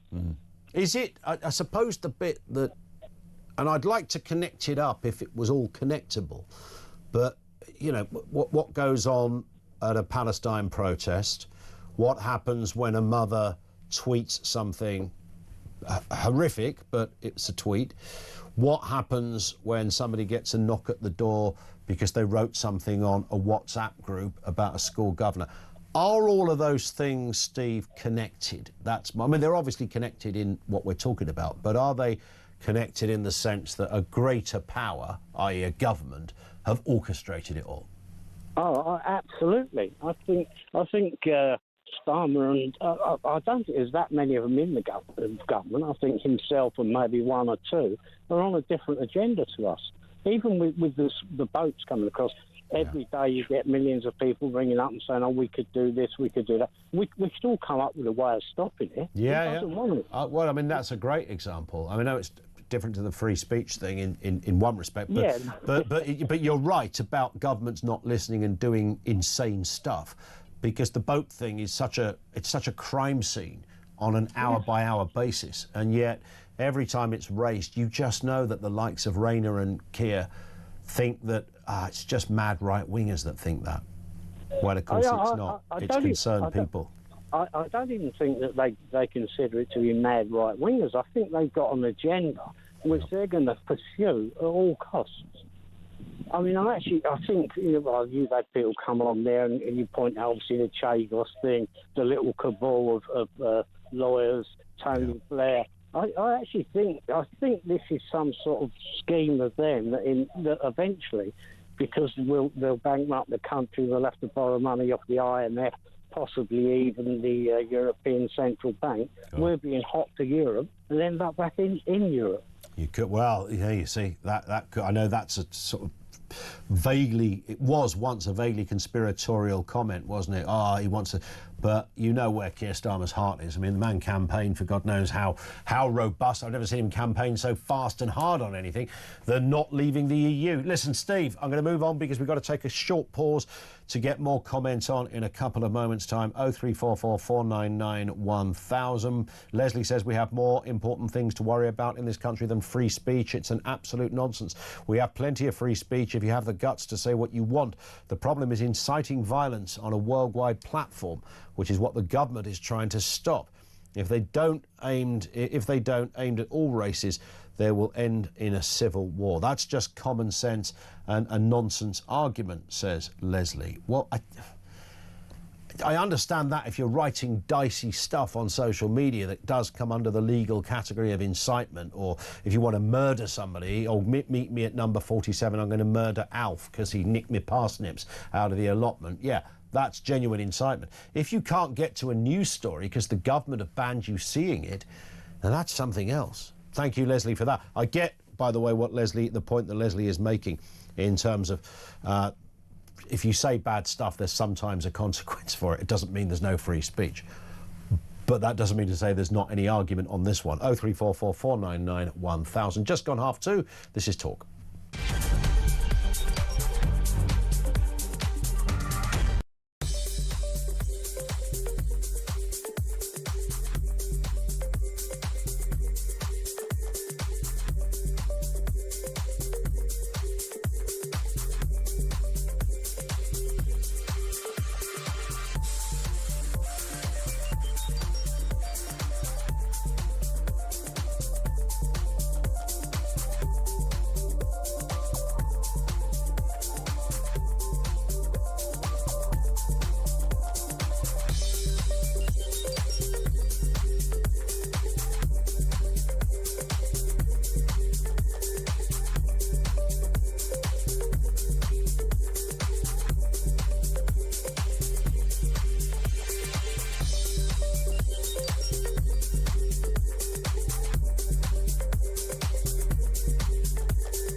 Across the UK, on DAB+, on your smart speaker, on your smart TV, and on your side. This is Talk. You've got to love Kevin O'Sullivan's Political Asylum. I can't cook dinner without listening to it. I need a beer as well, just to keep me vaguely sane. Kev's back tonight at 7. Now, a record number of migrants across the Channel in a single vessel. 107 asylum seekers arrived yesterday in what's being called a mega dinghy. Large boats being built in China are helping to fuel the worsening migrant figures and raising questions about what Labour are going to do to solve the crisis. I mean, this is just a nonsense. And by the way, don't anyone tell me you can't see that thing from a drone or from about 25 miles away. Of course you can. Let's speak with Tom Jones, Conservative councillor for Scotland Lower Wensleydale. Tom, good afternoon to you. Afternoon. Nice to have me on. It's a pleasure. Nice to have you on with us. I mean, what is going on when you'd like to think that, given all the exposure of this story that has gone on for years now, and it's sort of reaching a bit of a crescendo where people have literally had enough, and we're seeing the protests and things that people are upset about. And as all of that is happening, it seems channel migration is becoming more brazen, more visual, and more I couldn't care. 107 people on one mega dinghy. I mean, and this isn't the sort of thing you can hide away very easily. Is somebody having a laugh with us here? Well, I think the truth is that the smuggling gangs have simply learnt the incentives of the system. I think it was Charlie Munger who said, if you show me the incentives, I'll show you the outcomes. Basically, we have completely failed to stop these gangs, mostly because the business incentives for them to bring people to this country are still here and have always been here. Yep. We have no decent ways to stop them that we've yet found, and no politicians willing to do the necessary to stop the gangs. And so simply these smuggling gangs have learnt that basically they can do what they want and get away with it. Yeah. I mean, it does feel that that's where we're at. I mean, I can't think of any other interpretation. We've got, you know, we had the Rwanda proposal under the Tories. Keir Starmer kind of scrapped that. Probably a stupid thing to do, but he scrapped it. And then replaced it with nothing, and there was the problem. And now he's come up with this sort of, apart from smashing the gangs, which also means nothing, and then he's come up with this one in, one out thing, which means we still retain exactly the same amount of people, even if it does work. I mean, there's nothing in this that would make a smuggling gang or an individual go, oh, I better not go there.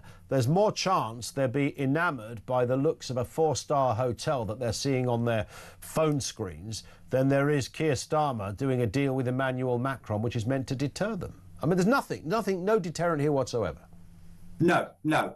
And, you know, Keir Starmer spent a lot of time before the election telling everybody that Rwanda was a failed deterrent. Yeah. And it's true that, you know, nobody was actually, I think 4 volunteers were sent to Rwanda in the end, mostly because of our commitment to the ECHR.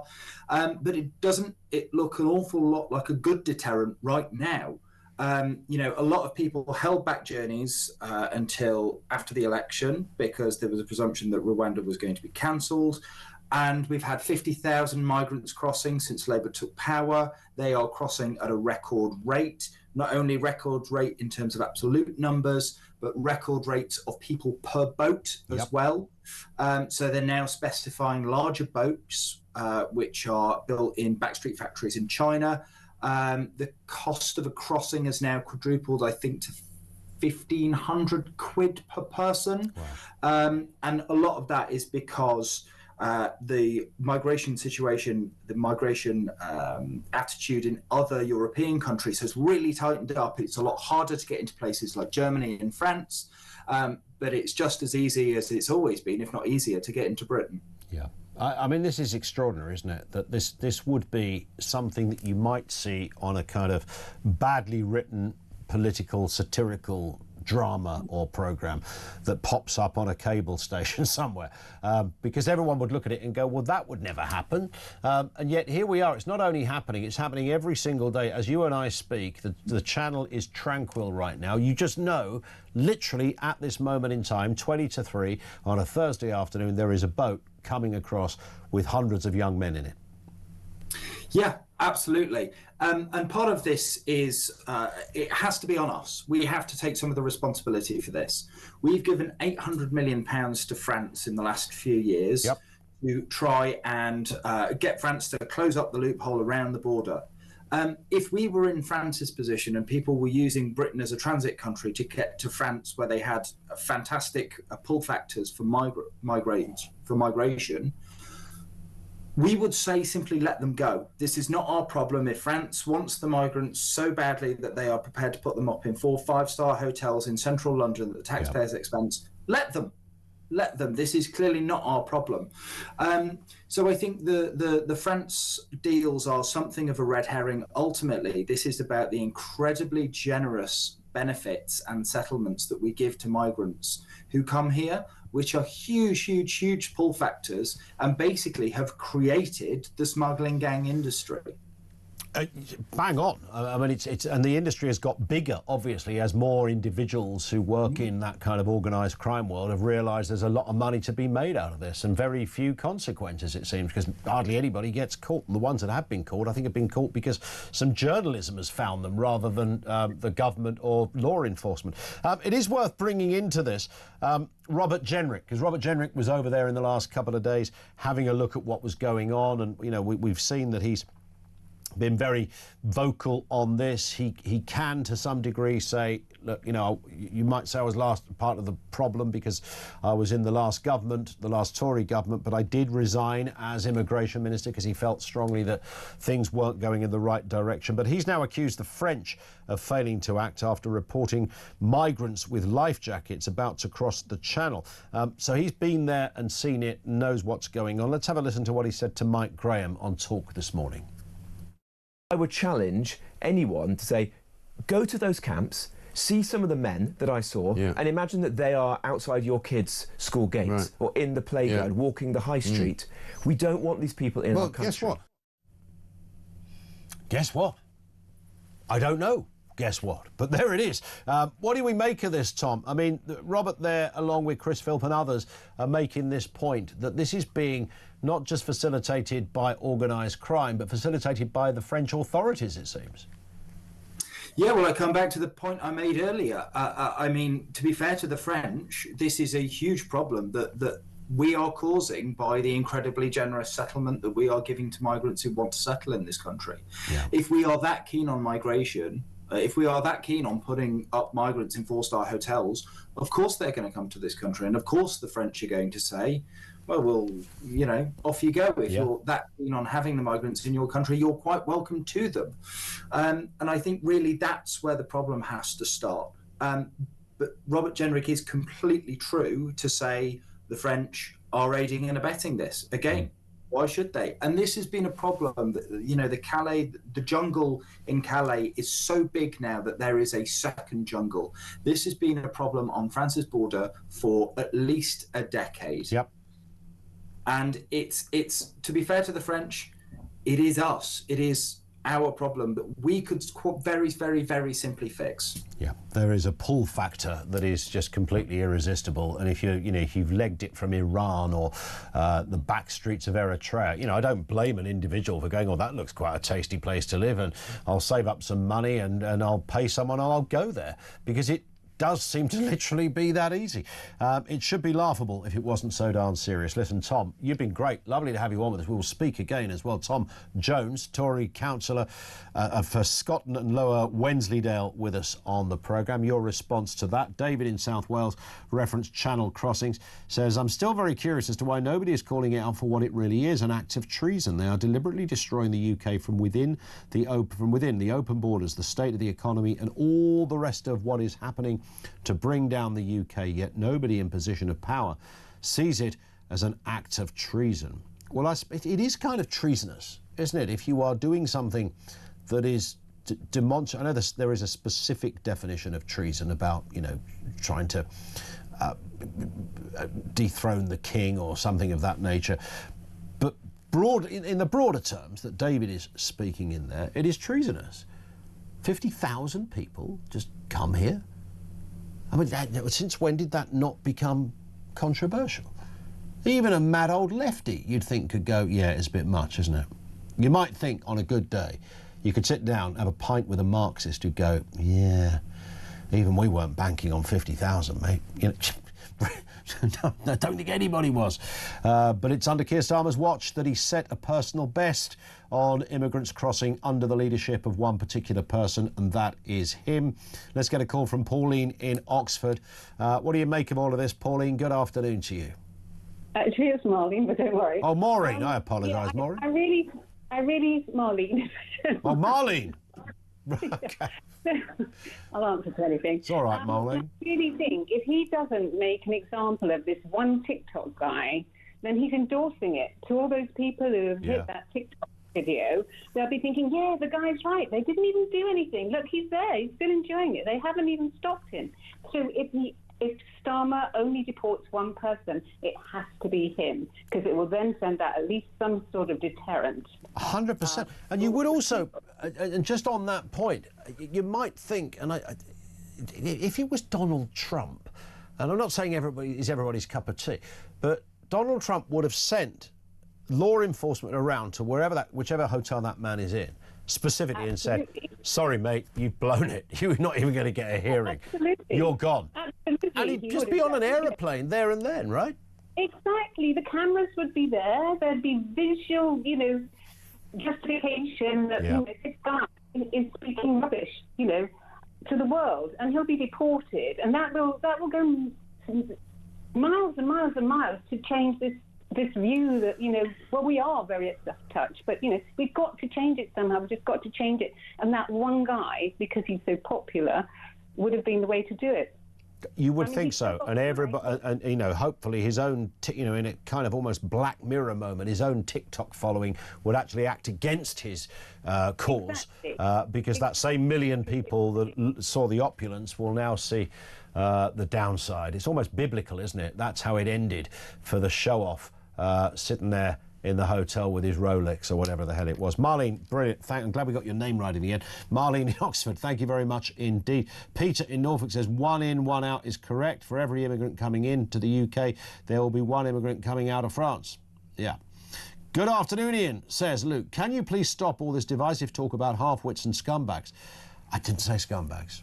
That was yesterday when we were talking to the shopkeeper who said scumbags. To keep things nice and simple, let's just say they've been a bit of a Keir. This should be, this is inclusive, I think it should say, and comfortably covers most eventualities, including half-wit scumbags, hypocrites, imbeciles, liars, and of course, muppets. I do like the idea of finding another word as well, because we've used all the others. I remember when Muppet became a thing. That was the funniest thing I ever heard, when somebody called somebody a Muppet. I remember thinking, this is hilarious. You imagine that no one had ever been called a Muppet before, and then somebody calls them a Muppet. Imagine you're about to take a swig of beer when that moment happens. Imagine how bloody hilarious that is, particularly if you and your mate, I don't know, you and Toby or something, are sitting in a pub having a drink, and the other one calls the other one a Muppet. You'd be on the deck for about an hour. But many years on, and you've heard it all the time, we need a new Muppet. We're done with half-wits. So is it Keir's? He said, what a Keir. Like what a plonker. You know, it's in that territory. 0344 499 1000. Voice of Doom coming. Oh, this is a killer. This Voice of Doom is, if you haven't heard it, stand by. It's coming next.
And if you haven't quite got the right grades to get into that university, then maybe it isn't the right one for you. But you know, first of all, we need to congratulate these young people who have worked absolutely solidly. We need to congratulate the teachers, the support staff, but most of all, the parents who have had to put up with these young, stressed-out people, you know, waiting for these results. Well done, us.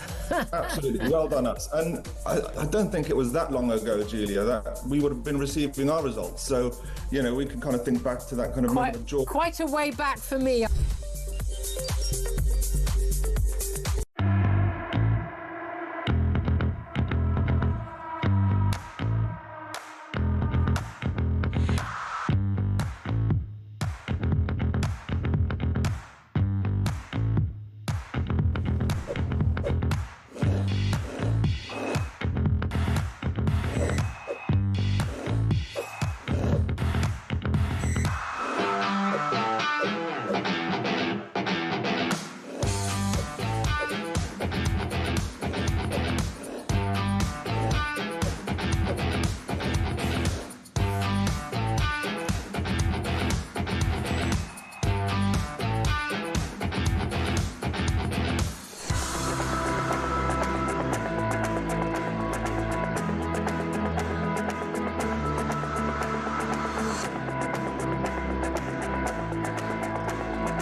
across the UK, on DAB+, on your smart speaker, on your smart TV, and on your side. This is Talk. What are we doing next? Go to the calls? No, I tell you what, before we do, let's do the voice of doom. This is day 14? Day 14, Amy, yeah? Day 14, yes. Day 14 of the voice of doom, which means for 14 days or for 13 days, nobody has got this right. This is day 14. Maybe we'll break it. It's a mystery voice of a political persuasion. So you're looking for a politician. Think back to probably the 70s, early 80s or something like that. The question is very simple, but the answer is harder. But here it is. Who is this? I certainly have things to say. So think of the era you're looking for. It's that hard. I'd never heard of the person, and I know who it is. In fact, I've forgotten who it is. But we have very experienced people here in the studio, like Finn, even Amy. Sometimes, when she's on the ball, will alert us to a correct answer. So if you know who it is, 87222. Don't phone in, because we're not giving away any prizes. You can take part if you want to take part. If you don't want to take part, it doesn't matter. Have another listen. I certainly have things to say. 87222. After the headlines at 3 o'clock, if we get a right answer, we will reveal all. If we don't, it rolls over to tomorrow. Can we crack it today? Can we do it? This is the voice. I certainly have things to say. Who's that then? Any idea? 87222. Back to your calls. John is in Bury St Edmunds. What have you got for us, John? Good afternoon. Hello, Ian. Thanks for taking my call. It's a pleasure. I've been thinking about the small boats migrants crisis for some time, and the big thought I have is, how do these people fund it? If we say it's £2,000 per trip, most of these people, with great respect, don't earn that in a lifetime. So my thoughts are that they don't pay anything up front. They come across here, the gangmasters bring them across. They then work in the cashless industry, car washes, Deliveroo, all the companies, and they pay that money back over a long period of time. And effectively, it's modern-day slavery. Well, that's for the ones who can work, because you're not supposed to work at all, of course. No, they don't work. They work in the black economy, so they're not known by anybody. No, I get that, but if you're living in a hotel, you're probably not working in a car wash. I mean, you might be doing the odd hour, I don't know. Think about that for a moment. The amount of people that have been coming and staying in hotels, the hotels would have been more than full by now. They stay there 2 or 3 weeks, and then they disappear, and they're put up in homes of multiple occupation, but not by our government, by the gangmasters. The gangmasters put them in a house, but take money off them. And the money comes from the black economy. I mean, if you look back over the last 10 years, when we saw the first lot of car washes, and then we saw the hairdressers, and now we're seeing the food business. It's all funding this one issue. Yeah, I mean, there are... I hear what you're saying. I'm not disputing, by the way, about the money thing, because you're right.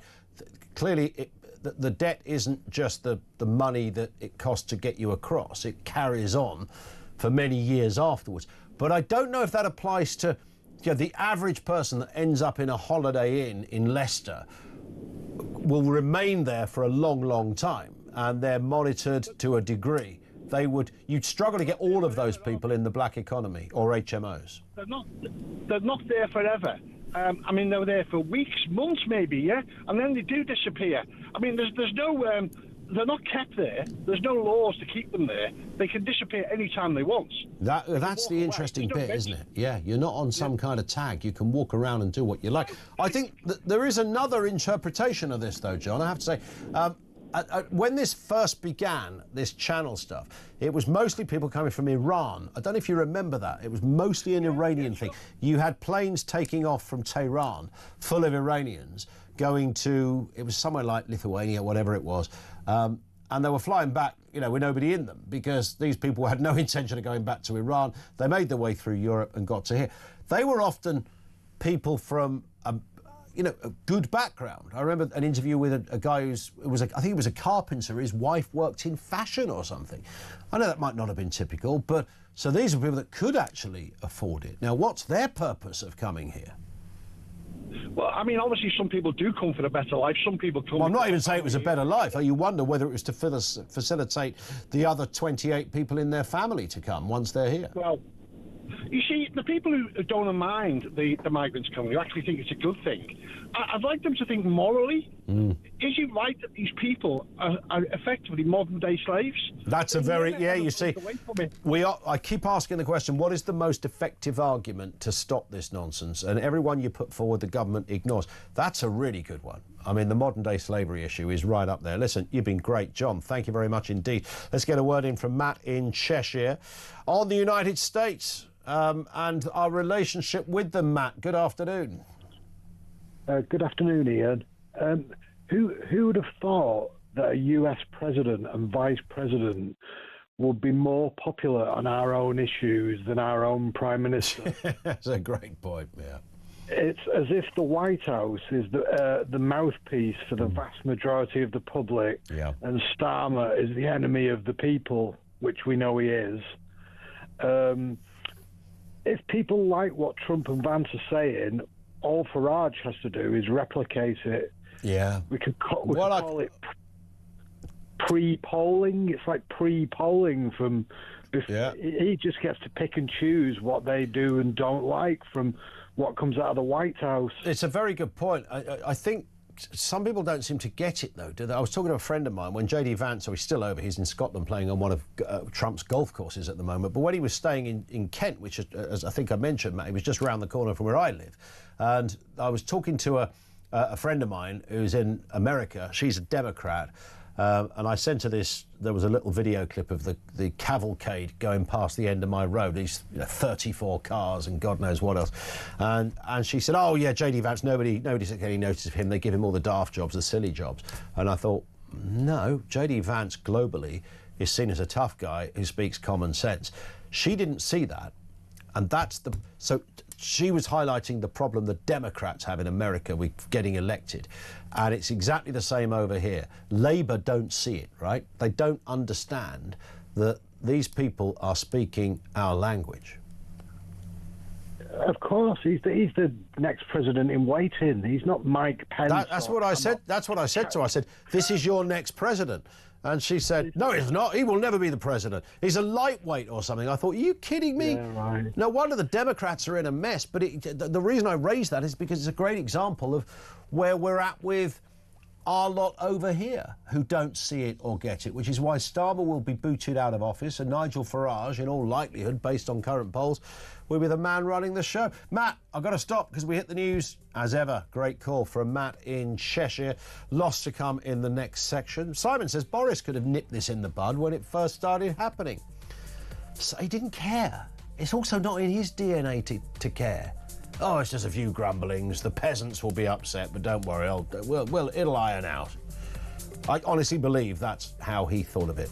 And look at what a hero Boris Johnson was to people. Will we get an answer to the voice of doom? Here's the voice. I certainly have things to say. Find out after the news at 3 if anyone has correctly identified who it is.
across the UK, on DAB+, on your smart speaker, on your smart TV, and on your side. This is Talk.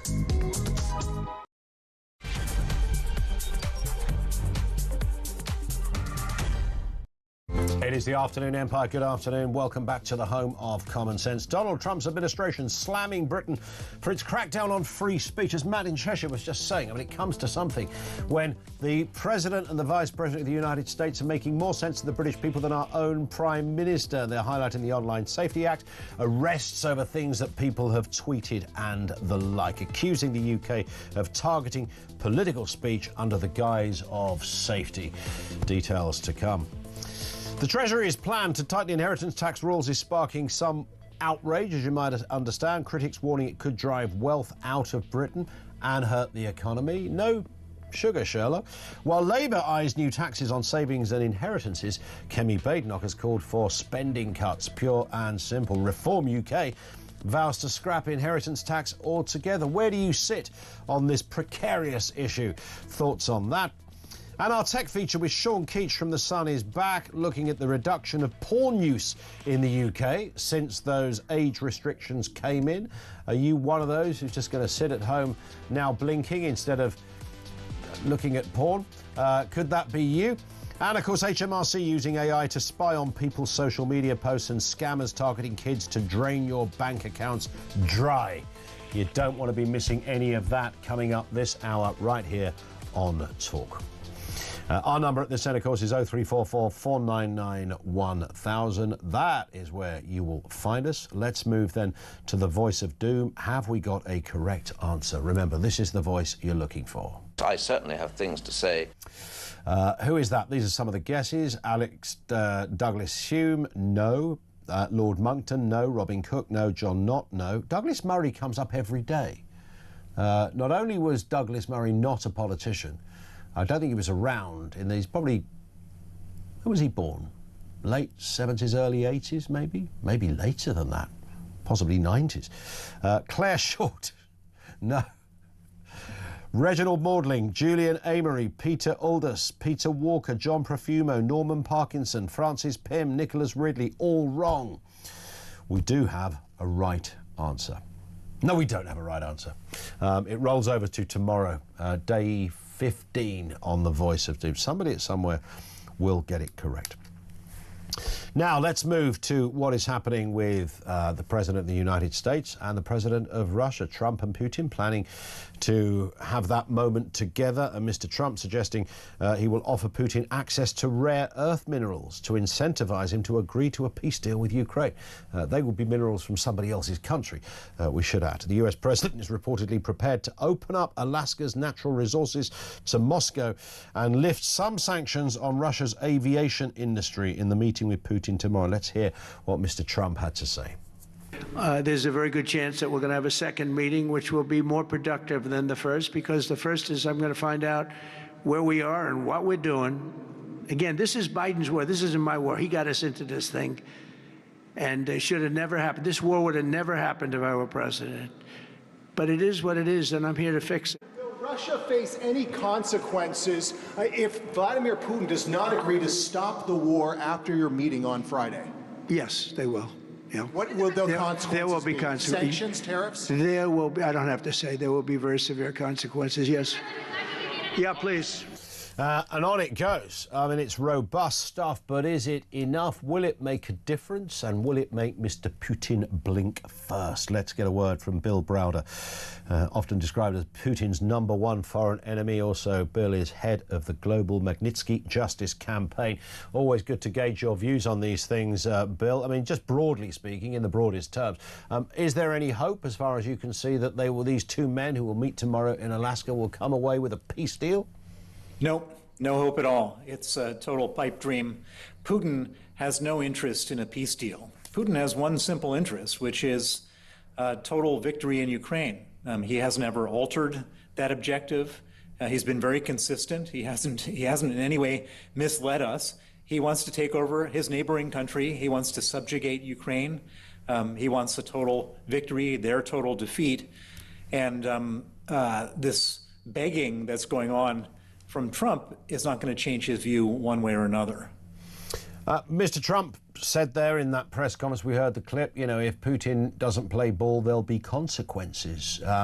How seriously should we take that, and what do you suppose those consequences might be?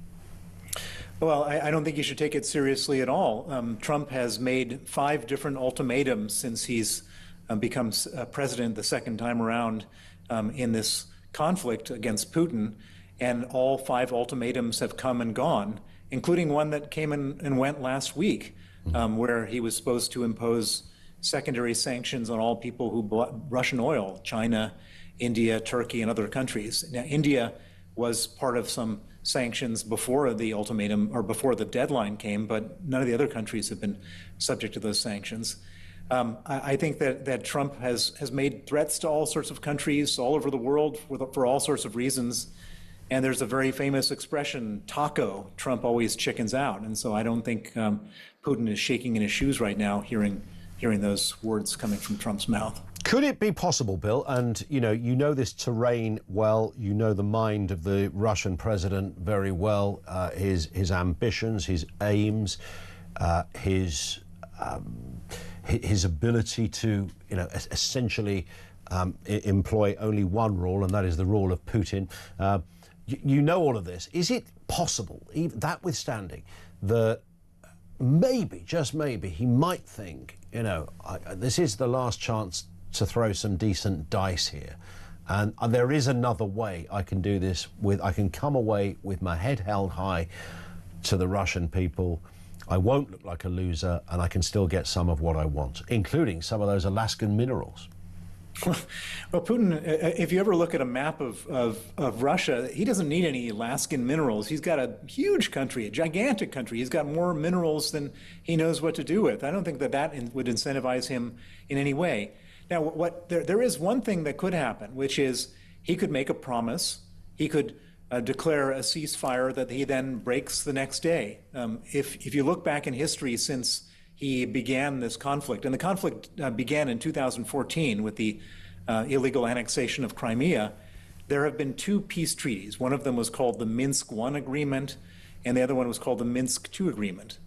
And both agreements were destroyed and abrogated within moments of him making it. And so Putin has got a very long history of signing agreements and treaties and making promises that he breaks.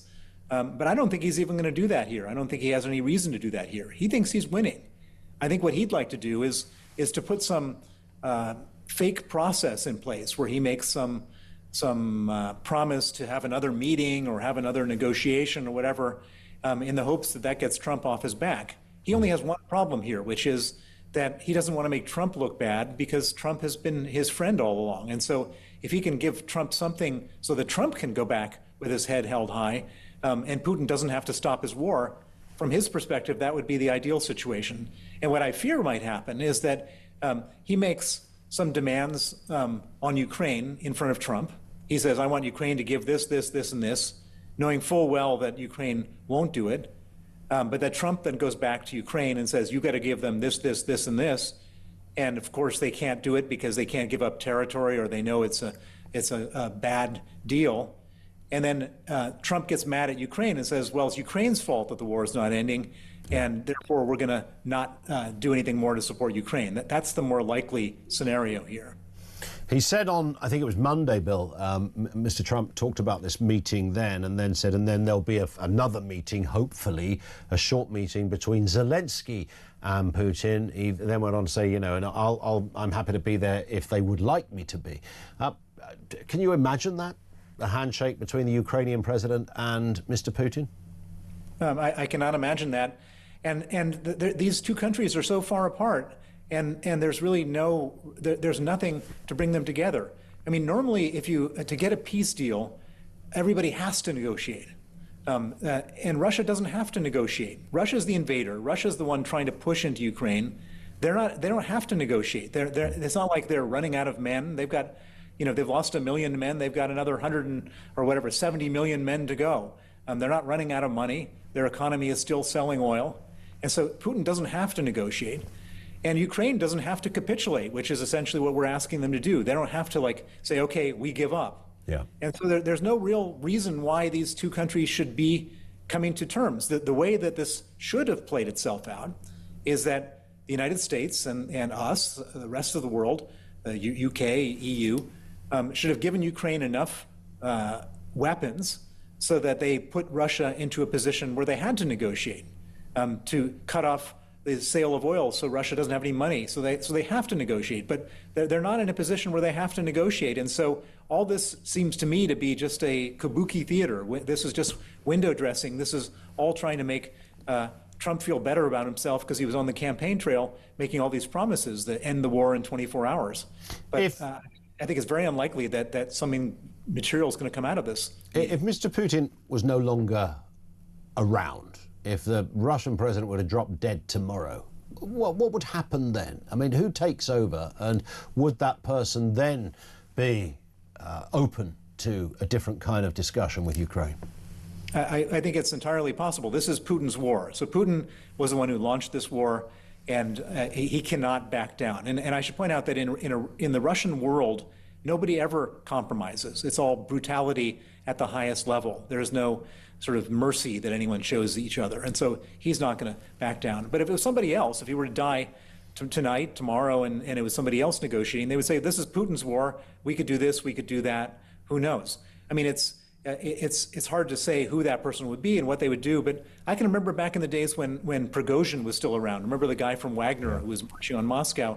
The reason he was marching on Moscow is he had disagreed so intensely with the defense ministry about how they were conducting the war, because he thought it was just crazy how many people were dying.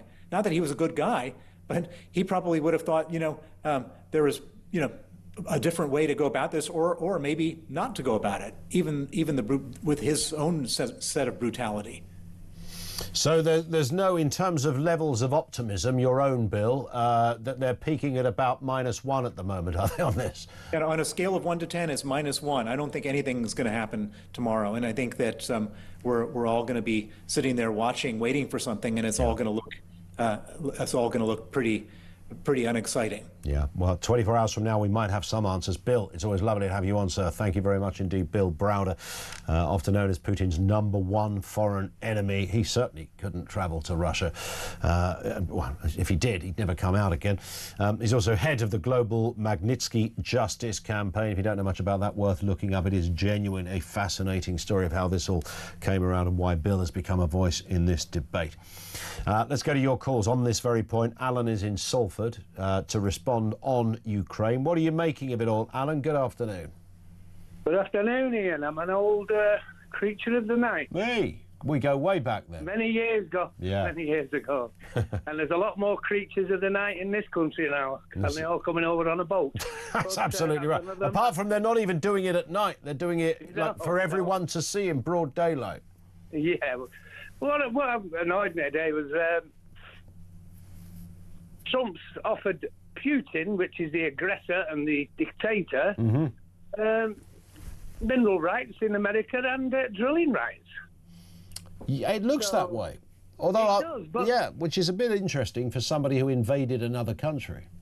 Exactly, but you think our, flip-flop, our friend, would have had a little word about that, because we're getting LPG from there and it's costing us a fortune. So he could have said, well, let us have a bit of gas, drill a bit of gas, and then it'll only cost us half the price to send it here. He doesn't care about this country. But that's my point on that. But I've got another point, if I may. Yeah, go for it, Alan.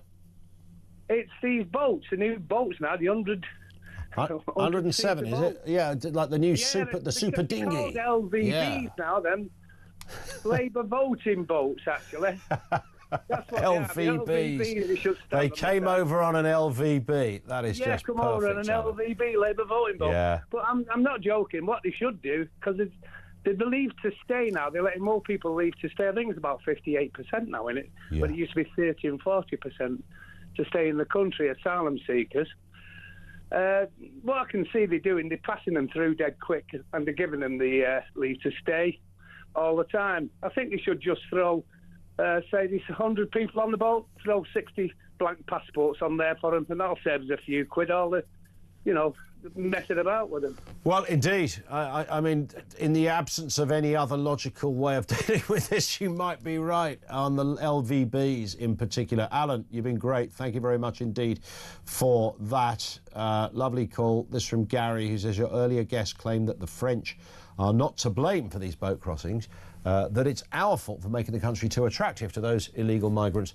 But that's like blaming a rape victim for wearing a short skirt. The bottom line is France is unable to control its own borders because it chooses to be in the Schengen area and actively encourages the illegal migrants who flood in through these open borders to go to the UK. Could our government do more to stop them? Of course it could. But make no mistake, the criminal activity of people trafficking is being facilitated by the French government. And of course, the French don't want it either, right? I mean, the French don't want thousands of young men just stuck in tents across the northern part of France. They've had it for years, back to the jungle. This isn't new. Before anybody ever heard of boat crossings, Calais and that neck of the woods, I went over there years ago talking about this when I worked at the BBC. I mean, it was just horrendous what was happening there. But these were people trying to nip onto the backs of lorries and, in some cases, run through the tunnel, quite literally. 0344 499 1000. We'll be back with more of your calls and comments in a few moments' time, right here on Talk.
And if you haven't quite got the right grades to get into that university, then maybe it isn't the right one for you. But first of all, we need to congratulate these young people who have worked absolutely solidly. We need to congratulate the teachers, the support staff, but most of all the parents who have had to put up with these young, stressed out people, waiting for these results. Well done, us. Absolutely, well done, us. And I don't think it was that long ago, Julia, that we would have been receiving our results. So, we can kind of think back to that kind of moment of joy. Quite a way back for me.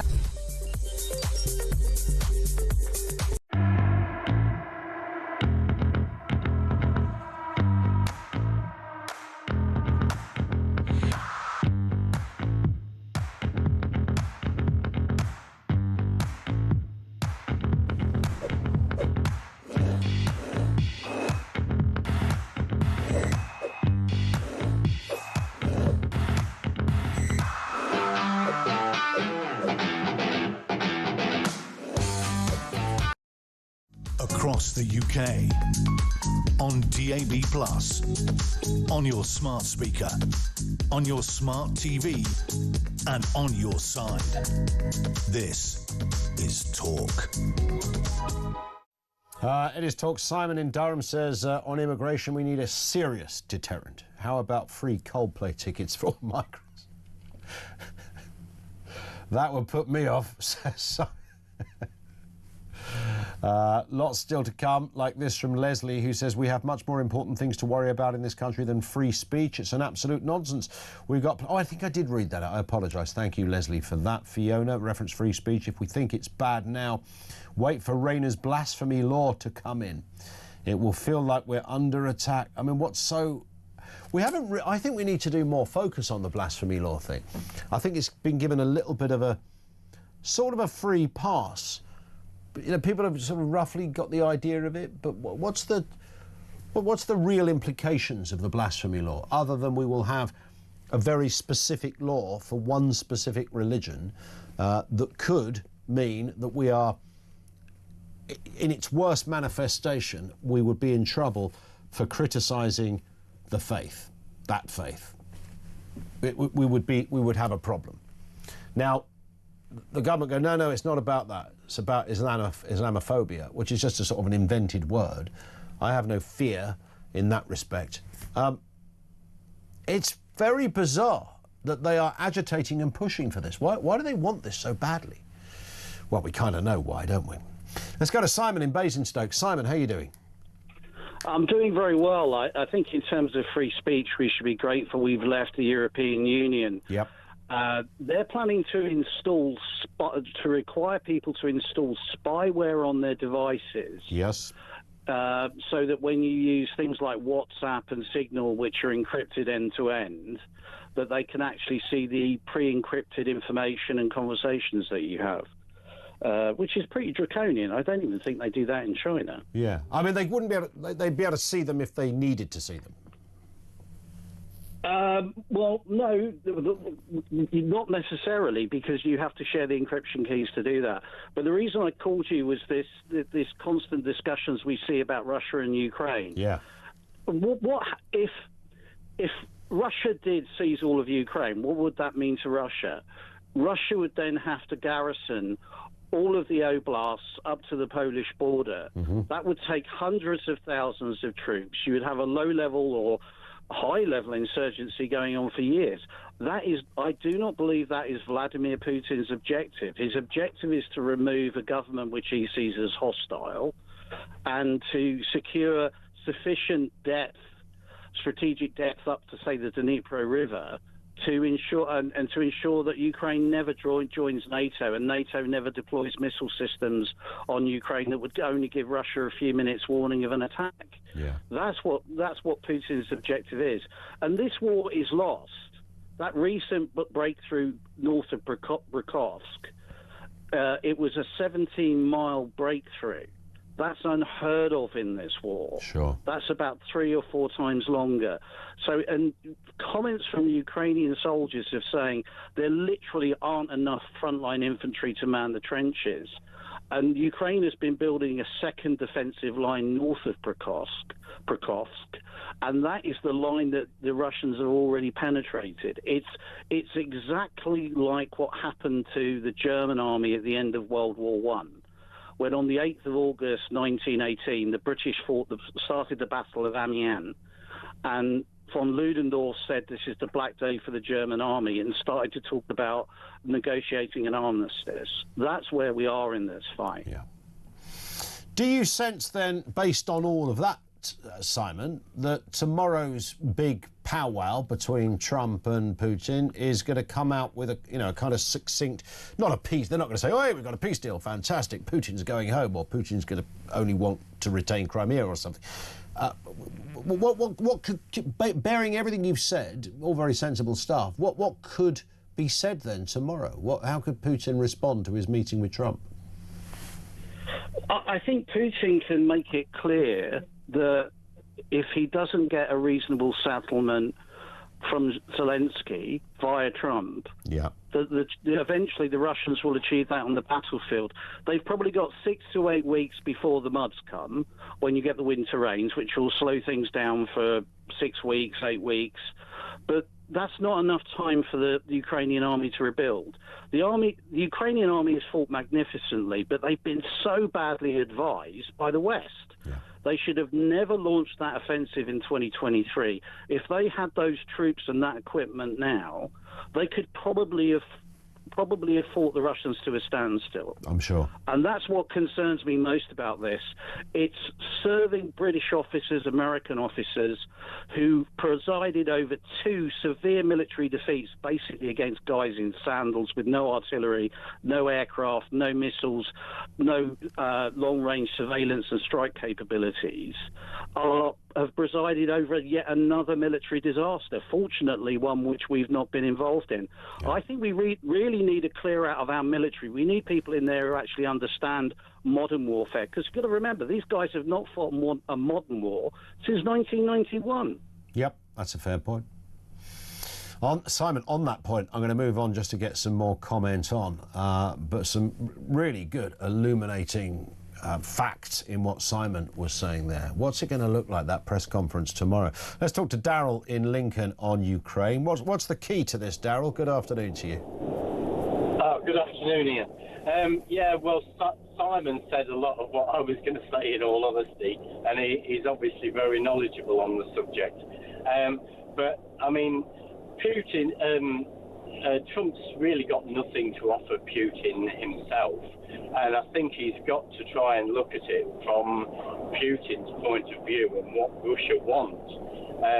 And it's obvious that Putin felt threatened when Ukraine showed signs of wanting to join NATO, because as far as Putin and Russia are concerned, the Ukraine is a buffer zone between the East and the West. And he said himself that there's Russian people in the Ukraine that he felt that were being mistreated. Well, whether that's true or not, we don't know. But that, from his perspective, that was certainly how the Russians felt. And and he's got to have some kind of deal from the Ukraine that the Russian people who live in the Ukraine and that area of Russia that's segregated the other side of the Ukraine on its own, that has all got to be secured, and Russia are happy with what's going on there. And also that the Ukraine are going to cut ties with the West to a degree that they're not going to join NATO, and maybe even that they're going to have some kind of trade deal with the Russians as well, that because they've been trading a lot with the West, particularly with wheat and things like that. So Russia maybe felt very threatened by a lot of what the Ukraine were doing, and I think we have got to try and look at things from Russia's point of view to try and get an understanding of it before we can before a peace deal can be negotiated, because all the time we're always looking at it from the Ukraine's point of view, and you've got to try and put your shoe on the other foot and look at it from Russia's point of view. Some would say Russia haven't. I mean, you're absolutely right, but of course the hardliners say, well, Russia has no point of view because it invaded a country. They are the invader, so they surrender any right to an opinion on this. Well, yeah, but I mean, then you've got to ask yourself, well, why did they feel the need to invade? Yeah. They were trying to negotiate these things for many years with the Ukraine. Sure. After the Iron Curtain came down, Russia felt very vulnerable after Gorbachev went out of power, and so they've been trying to get back to a stance of where they're happy. And when you're negotiating a deal, you've got to meet people halfway. And I mean, Ukraine, sure, they don't want to give up their territories, and they've fought very hard and lost a lot of people. But they've got to show a willing. Peace can only be settled if both sides can end up happy with a deal. And I mean, Trump's not going to be able to do that by offering things like minerals from Alaska to... No, and as Bill Browder said, of no real use to him at all, because he's got shed loads of minerals all over the place. Exactly. In the largest country in the world, pretty much. Yeah, I mean, Putin has got to try and make the Kremlin happy, and the Russian people happy with a feeling of security in that area, in that region, and that's not what they've got at the moment. And I mean, I know people who live in Russia, and they get fed the propaganda from Russia. Of course. And they're behind the Russian cause, and they feel, we've got to meet them, halfway, because that war is going to drag on for a long, long time otherwise. Indeed, and there isn't a real sense, is there, that from everything we're hearing today, and just taking an objective look at these two big leaders meeting tomorrow, that anything of real note is likely to come during the conclusion bit where we hear the word of Putin, the word of Trump. We had very productive talks. Yeah, we want to move forward. You know, we need more time. You can only imagine the platitudes being written as we speak. Daryl, again, great call. We've had some fabulous, really informative stuff. Our listeners are just the absolute best when it comes to getting into the nitty-gritty of a story such as this. Thank you, Daryl. Just a little bit of breaking news. You may remember this tragic story. Goes back to February 2022 with the death of a young girl, a 14-year-old, called Ruth Shimankovich, who died after an agency worker left her unsupervised at Huntercombe Hospital's intensive psychiatric care unit. This is in Berkshire. It's been ruled at the inquest that the killing, as an unlawful killing by the inquest jury at Buckinghamshire Coroner's Court. That's hugely significant. This was an incredibly vulnerable person who was left alone, unsupervised, should never have been left unsupervised, and there is the conclusion. Some more breaking news. Trump says Alaska summits to set up second meeting to make a deal. After hearing from Kremlin, Donald Trump has also been speaking about his meeting with Putin. The US president has told Fox News Radio that he thinks Putin is going to make a deal, and said that the threat of sanctions against Russia probably played a role in the meeting being organised in the first place. He said tomorrow's talks will set up a second meeting to make that deal. Well, let's see if that happens. Back in a few moments. This is Talk.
Across the UK, on DAB+, on your smart speaker, on your smart TV, and on your side.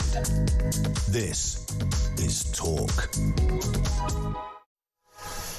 Right, it's time to crack on, as we say. We have Sean Keach with us, Head of Technology and Science at The Sun. Afternoon to you, Sean. How's it going? Always good to have you with us. We were just talking during the break there about a sort of busy time for you is, you know, after the summer holidays, as it were, you know, September to Christmas, because stuff really starts to happen then, right? Oh, absolutely. All the stuff comes out September through November because they want to be under the tree at Christmas. That's what it is. And they want to be out for Black Friday sales. Yeah. So summer, it's pretty dead, but September onwards, loads of gadgets. Is anyone going to invent a new phone when we suddenly go, oh, wow, it's got that on it? Because there was a period, you know, iPhone 10 sort of onwards for a bit, where you'd wait for the new one and there'd be something extraordinary going on. You know, might have a voice recorder that was never there before, or something of that nature. You know, people would look at it, emojis suddenly showed up, you know.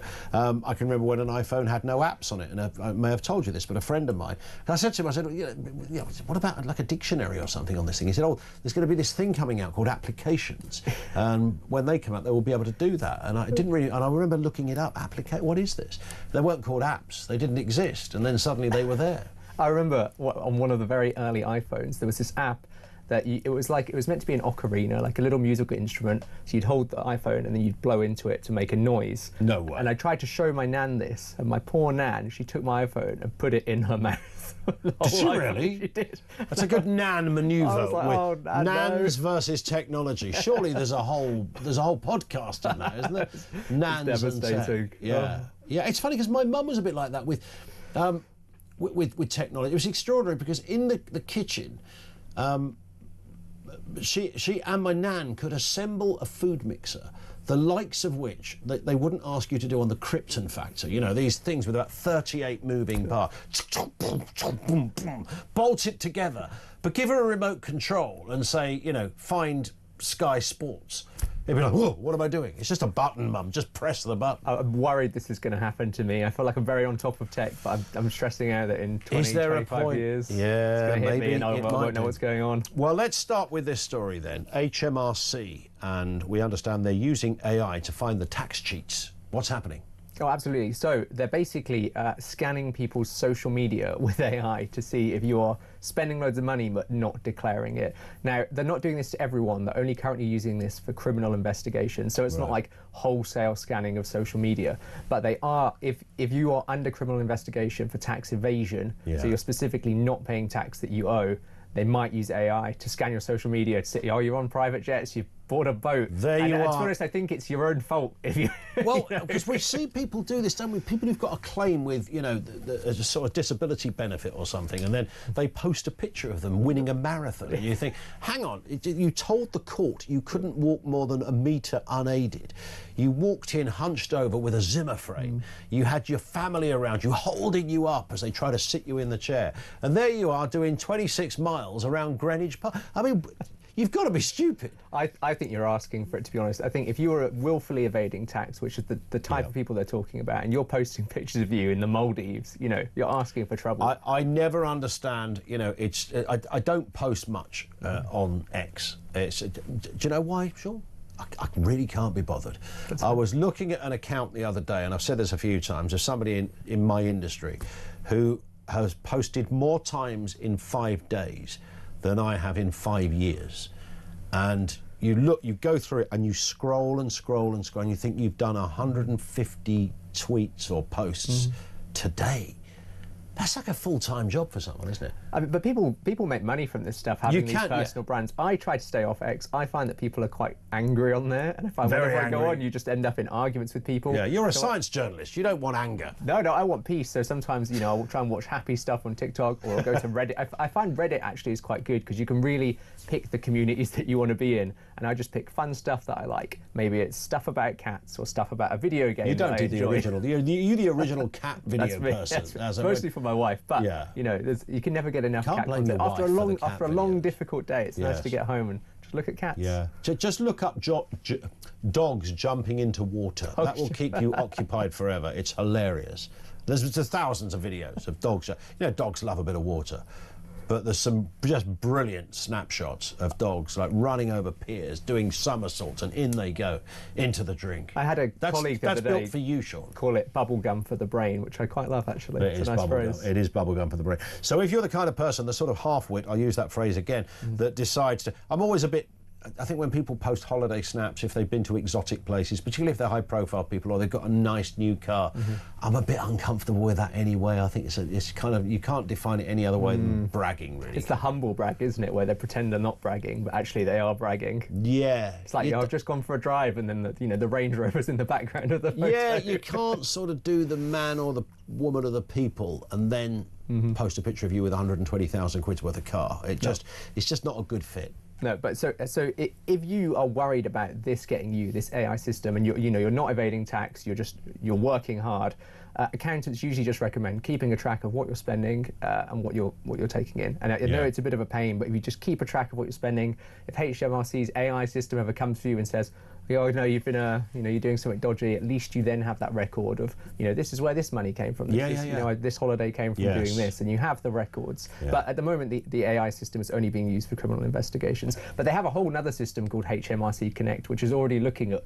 social media and all this other stuff that you're doing, if you're buying land, if you're selling stuff on Etsy, and it maps all that out anyway. So, the use of computerized systems at the tax office isn't new. This is just a sort of more advanced system specifically for scanning social media. They're also trying to make a sort of chatbot system that helps you understand tax rules a bit easier, because actually, although tax evasion does cost the Treasury billions, more money is being lost to people just doing their taxes wrong by accident. There's I think, I was going to say thousands, I think it's tens of thousands of pages of tax documentation on the website. And so they're going to try and have a chatbot that can help you understand some of that a bit easier. So, you know, get some of the money back into the treasury. I mean, underpaying is not good, but overpaying is also not good. No, absolutely, no. If you've done any of that. Let's move to another area. Yeah, you imagine the AI scanning saying you're not living fancy enough for what you're Yes, there should be a message from HMRC saying, come on, spend some more money. You're driving an old banger. You've got loads of cash here. Another area of the internet that's been controversial, of course, was the Online Safety Act, which of course meant that you've got to ID yourself.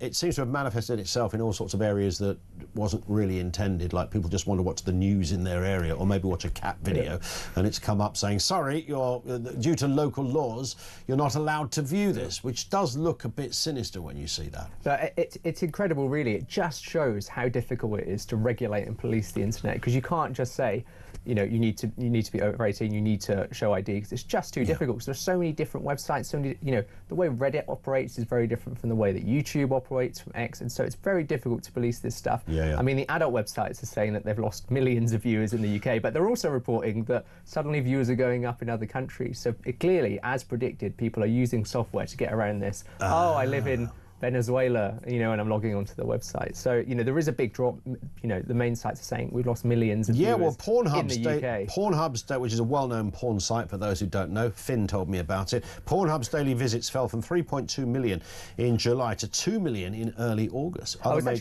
was looking it up today, and apparently Ofcom says that 14 million Brits watch online pornography, which I... 14 million Which Brits. I suspect is low, probably. I suspect it's probably higher. Yeah, I was going to say, yes, it's twice that at least. But that, some would say, well, that's... well, not every person that's not going there now is a kid, which is what this online safety thing... There will be adults who just don't want to identify themselves, right? Because you are required to do that in order to look at all the mucky stuff. And I think what Ofcom would say about this is that there were all, and they did, you know, before these rules came in, they said kids who want to access this stuff will find ways to get around it. You know, you're going to struggle to stop a teenager that is tech savvy from getting around this block. You know, it's very simple, really. But what it should stop is young children accidentally stumbling across the adult content. So because it has to be age gated on social media sites, maybe a teenager that goes on Reddit might not accidentally see the stuff because that stuff is locked behind ID. So it's more preventing the accidental exposure to the adult content. But it's having this unintended effect of, last week on the App Store, that all of the top apps, I think probably like 6 out of the 10 top apps on iTunes were VPNs. So people are using this stuff to get around the, of course they rules. Are. And it's impossible to block everyone from it. It's just not workable. We like a story on scamming, Sean, and there's always plenty of those around in the world of science and technology. This one involves, this is like my worst nightmare to read this. Parents' banks could be emptied overnight in terrifying Fortnite V-Bucks raid that target kids playing the game. I cannot tell you how many V-Bucks I have purchased in the last couple of years. It's a big Fortnite fan, Ian. I wish it was for me.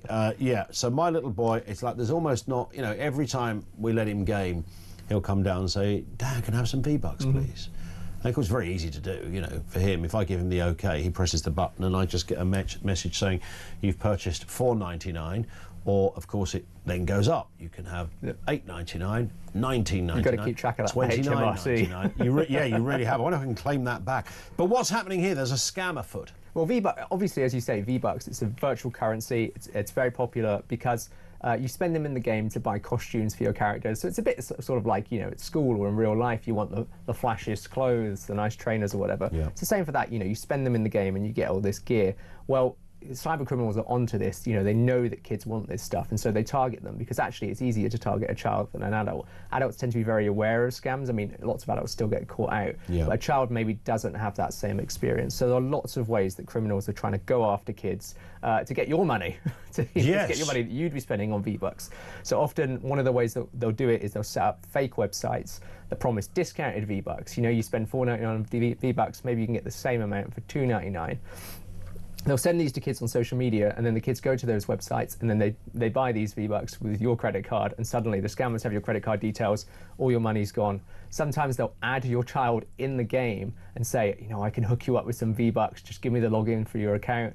And, as an adult, you're like, well, I would never give the login to my account. But if you're an 8-year-old or a 12-year-old and you've got the promise of loads of V-Bucks, suddenly that seems like a really good idea. 100%. Get your V-Bucks. So if you want to stop this from happening, you can go into your parental controls. So if you just log onto the website, into your child's account, you can set up a PIN so that if any time they ever want to spend money on V-Bucks in the game, they have to enter the PIN. Obviously, don't tell them the PIN, but if you keep that PIN secret, then you can approve it. And you can also stop them from adding people or people adding them with the PIN as well. So, you know, it cuts out that idea of that's already in the game. That's in the game, so you can go into the game and you can set the settings up. You can also set up protections on your devices, but the good thing about setting it up in the game is that it stops it on all devices. So, you know, it's not like if they're playing on the console and then they switch to the iPhone, they can get around it. If it's set up in the game, the parental controls, it works everywhere. With that login, it will be, Now, if they set up a sneaky login somewhere else, well then, you know, well, it's but maybe so then they're hard. savvy enough to avoid the scammers. Well, we're going through an Italian brain rot phase at the moment at home. Are you familiar with that world? No. Italian brain rot is, how long has it been around, Finn? Finn thinks it's hilarious whenever I mention this, because Finn is, why is that funny, Finn? Oh, he looks traumatised. For some reason, he's just almost died laughing at that point. He says it's he just said in my ear, it's just my age, and me even using the phrase Italian brain rot. Don't even get me into the, I mean, when my little boys come down and they start telling me about, I mean, I don't even know how to describe it, as these kind of, I think Finn told me it's a sort of AI generated game, basically. That's the nuts and bolts of it.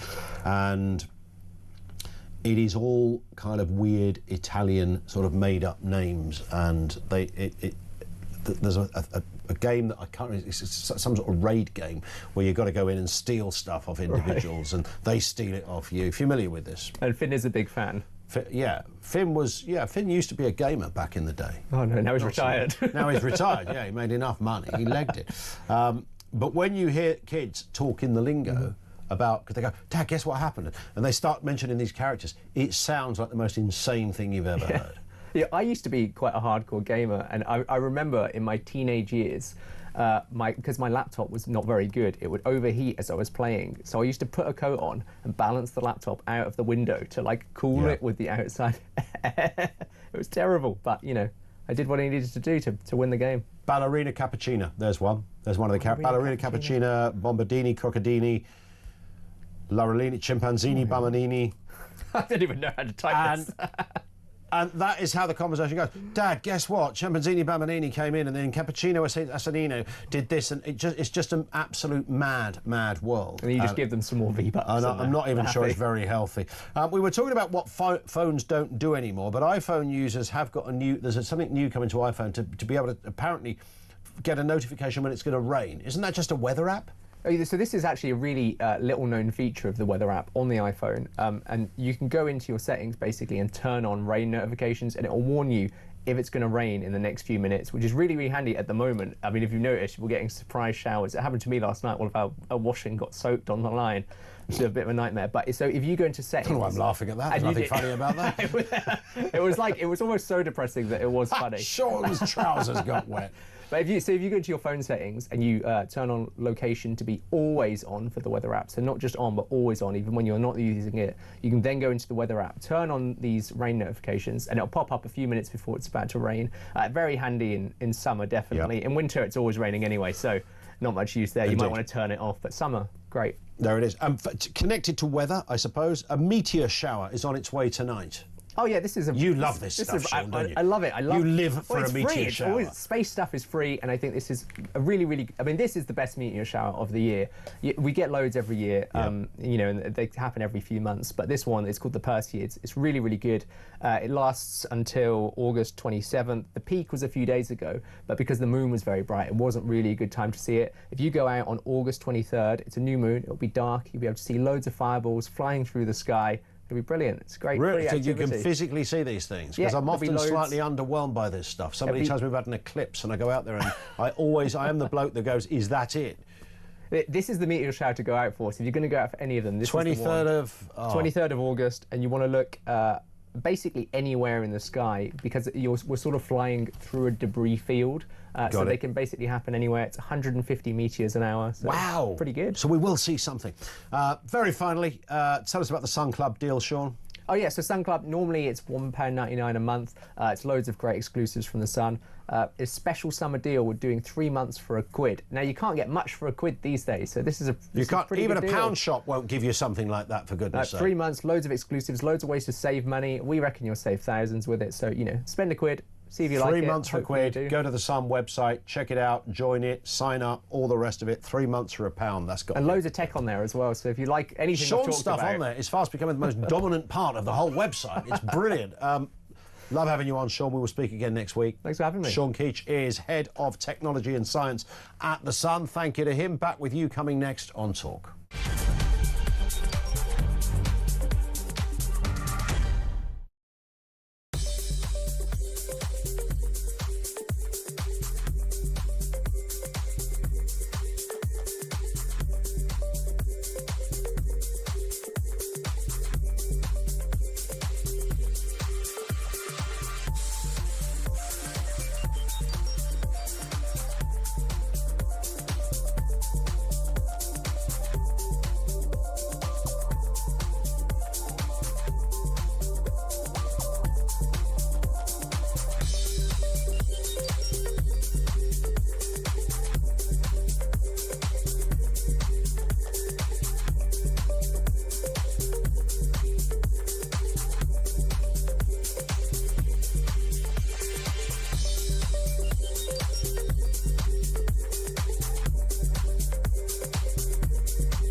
Shoplifting on our high streets, in our inner city centres, these responsibilities and duties should be outsourced to ordinary members of the public. And I have a real problem with that, because firstly, it seems like we're ultimately giving up on the bread and butter of neighbourhood policing, especially when it comes to crimes such as shoplifting, which, to be honest, on many high streets, shoplifting has become de facto decriminalised. Such as the absence of neighbourhood policing.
Across the UK, on DAB+, on your smart speaker, on your smart TV, and on your side. This is Talk. It's a crime scene, frankly. Finn is still disturbed that I can even talk about Italian brain rot. And I can mention Bombardino, Crocodino. I can say stuff like that. And it's freaking him out that a bloke over 50 could actually even utter these words. I don't choose to be in that world.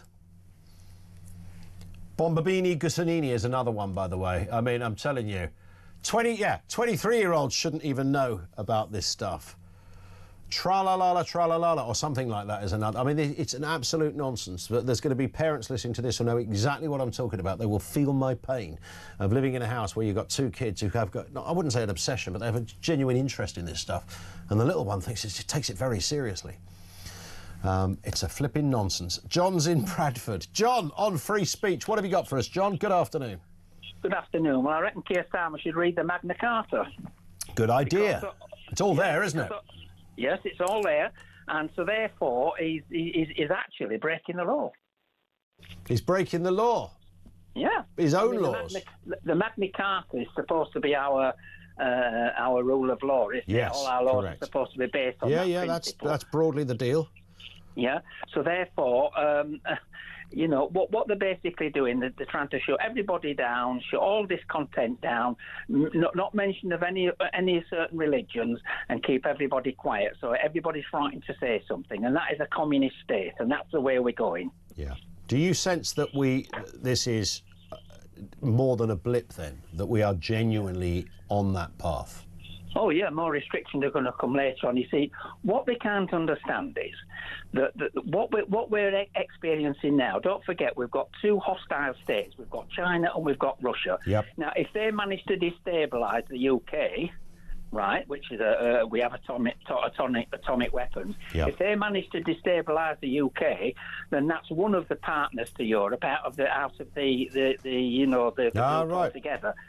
And this is what they're trying to do. They're basically trying to destabilise the UK, and he's falling for it, and he's backing it 100%. There it is. Disturbing times on that analysis. John, thank you very much indeed. That's John in Bradford on free speech. Peter is down in London. Peter, good afternoon. Oh, you're talking to me? Yeah. Yes, I am in London. I see you did that. I thought you were going to take another call, but sleight of hand. I like the way you just sat there. Go. I'll just be quiet. We did play the voice note the other day. That's very true. We'll be talking about minerals for peace. We'll be talking about what on earth happens in Alaska tomorrow, what the future for the Ukrainian people is, what the future for the West Bill is. Browder's told us earlier, but Vladimir Putin really doesn't need any minerals. He's got millions and billions of minerals in his own backyard. Yes, I suppose it's the money aspect of it and how easy it is to get I guess them. so. And the removal of sanctions and things like that. All of those aspects. We'll talk about the mega dinghy as well. 107 people coming across the channel. I'm really interested in the price of fat jabs as well. Monjaro going up to a huge degree. Could be another £2,700 a year. This is for people who buy it privately, not for the NHS, so people who do it for other reasons. And also on fat people, there's an interesting story about the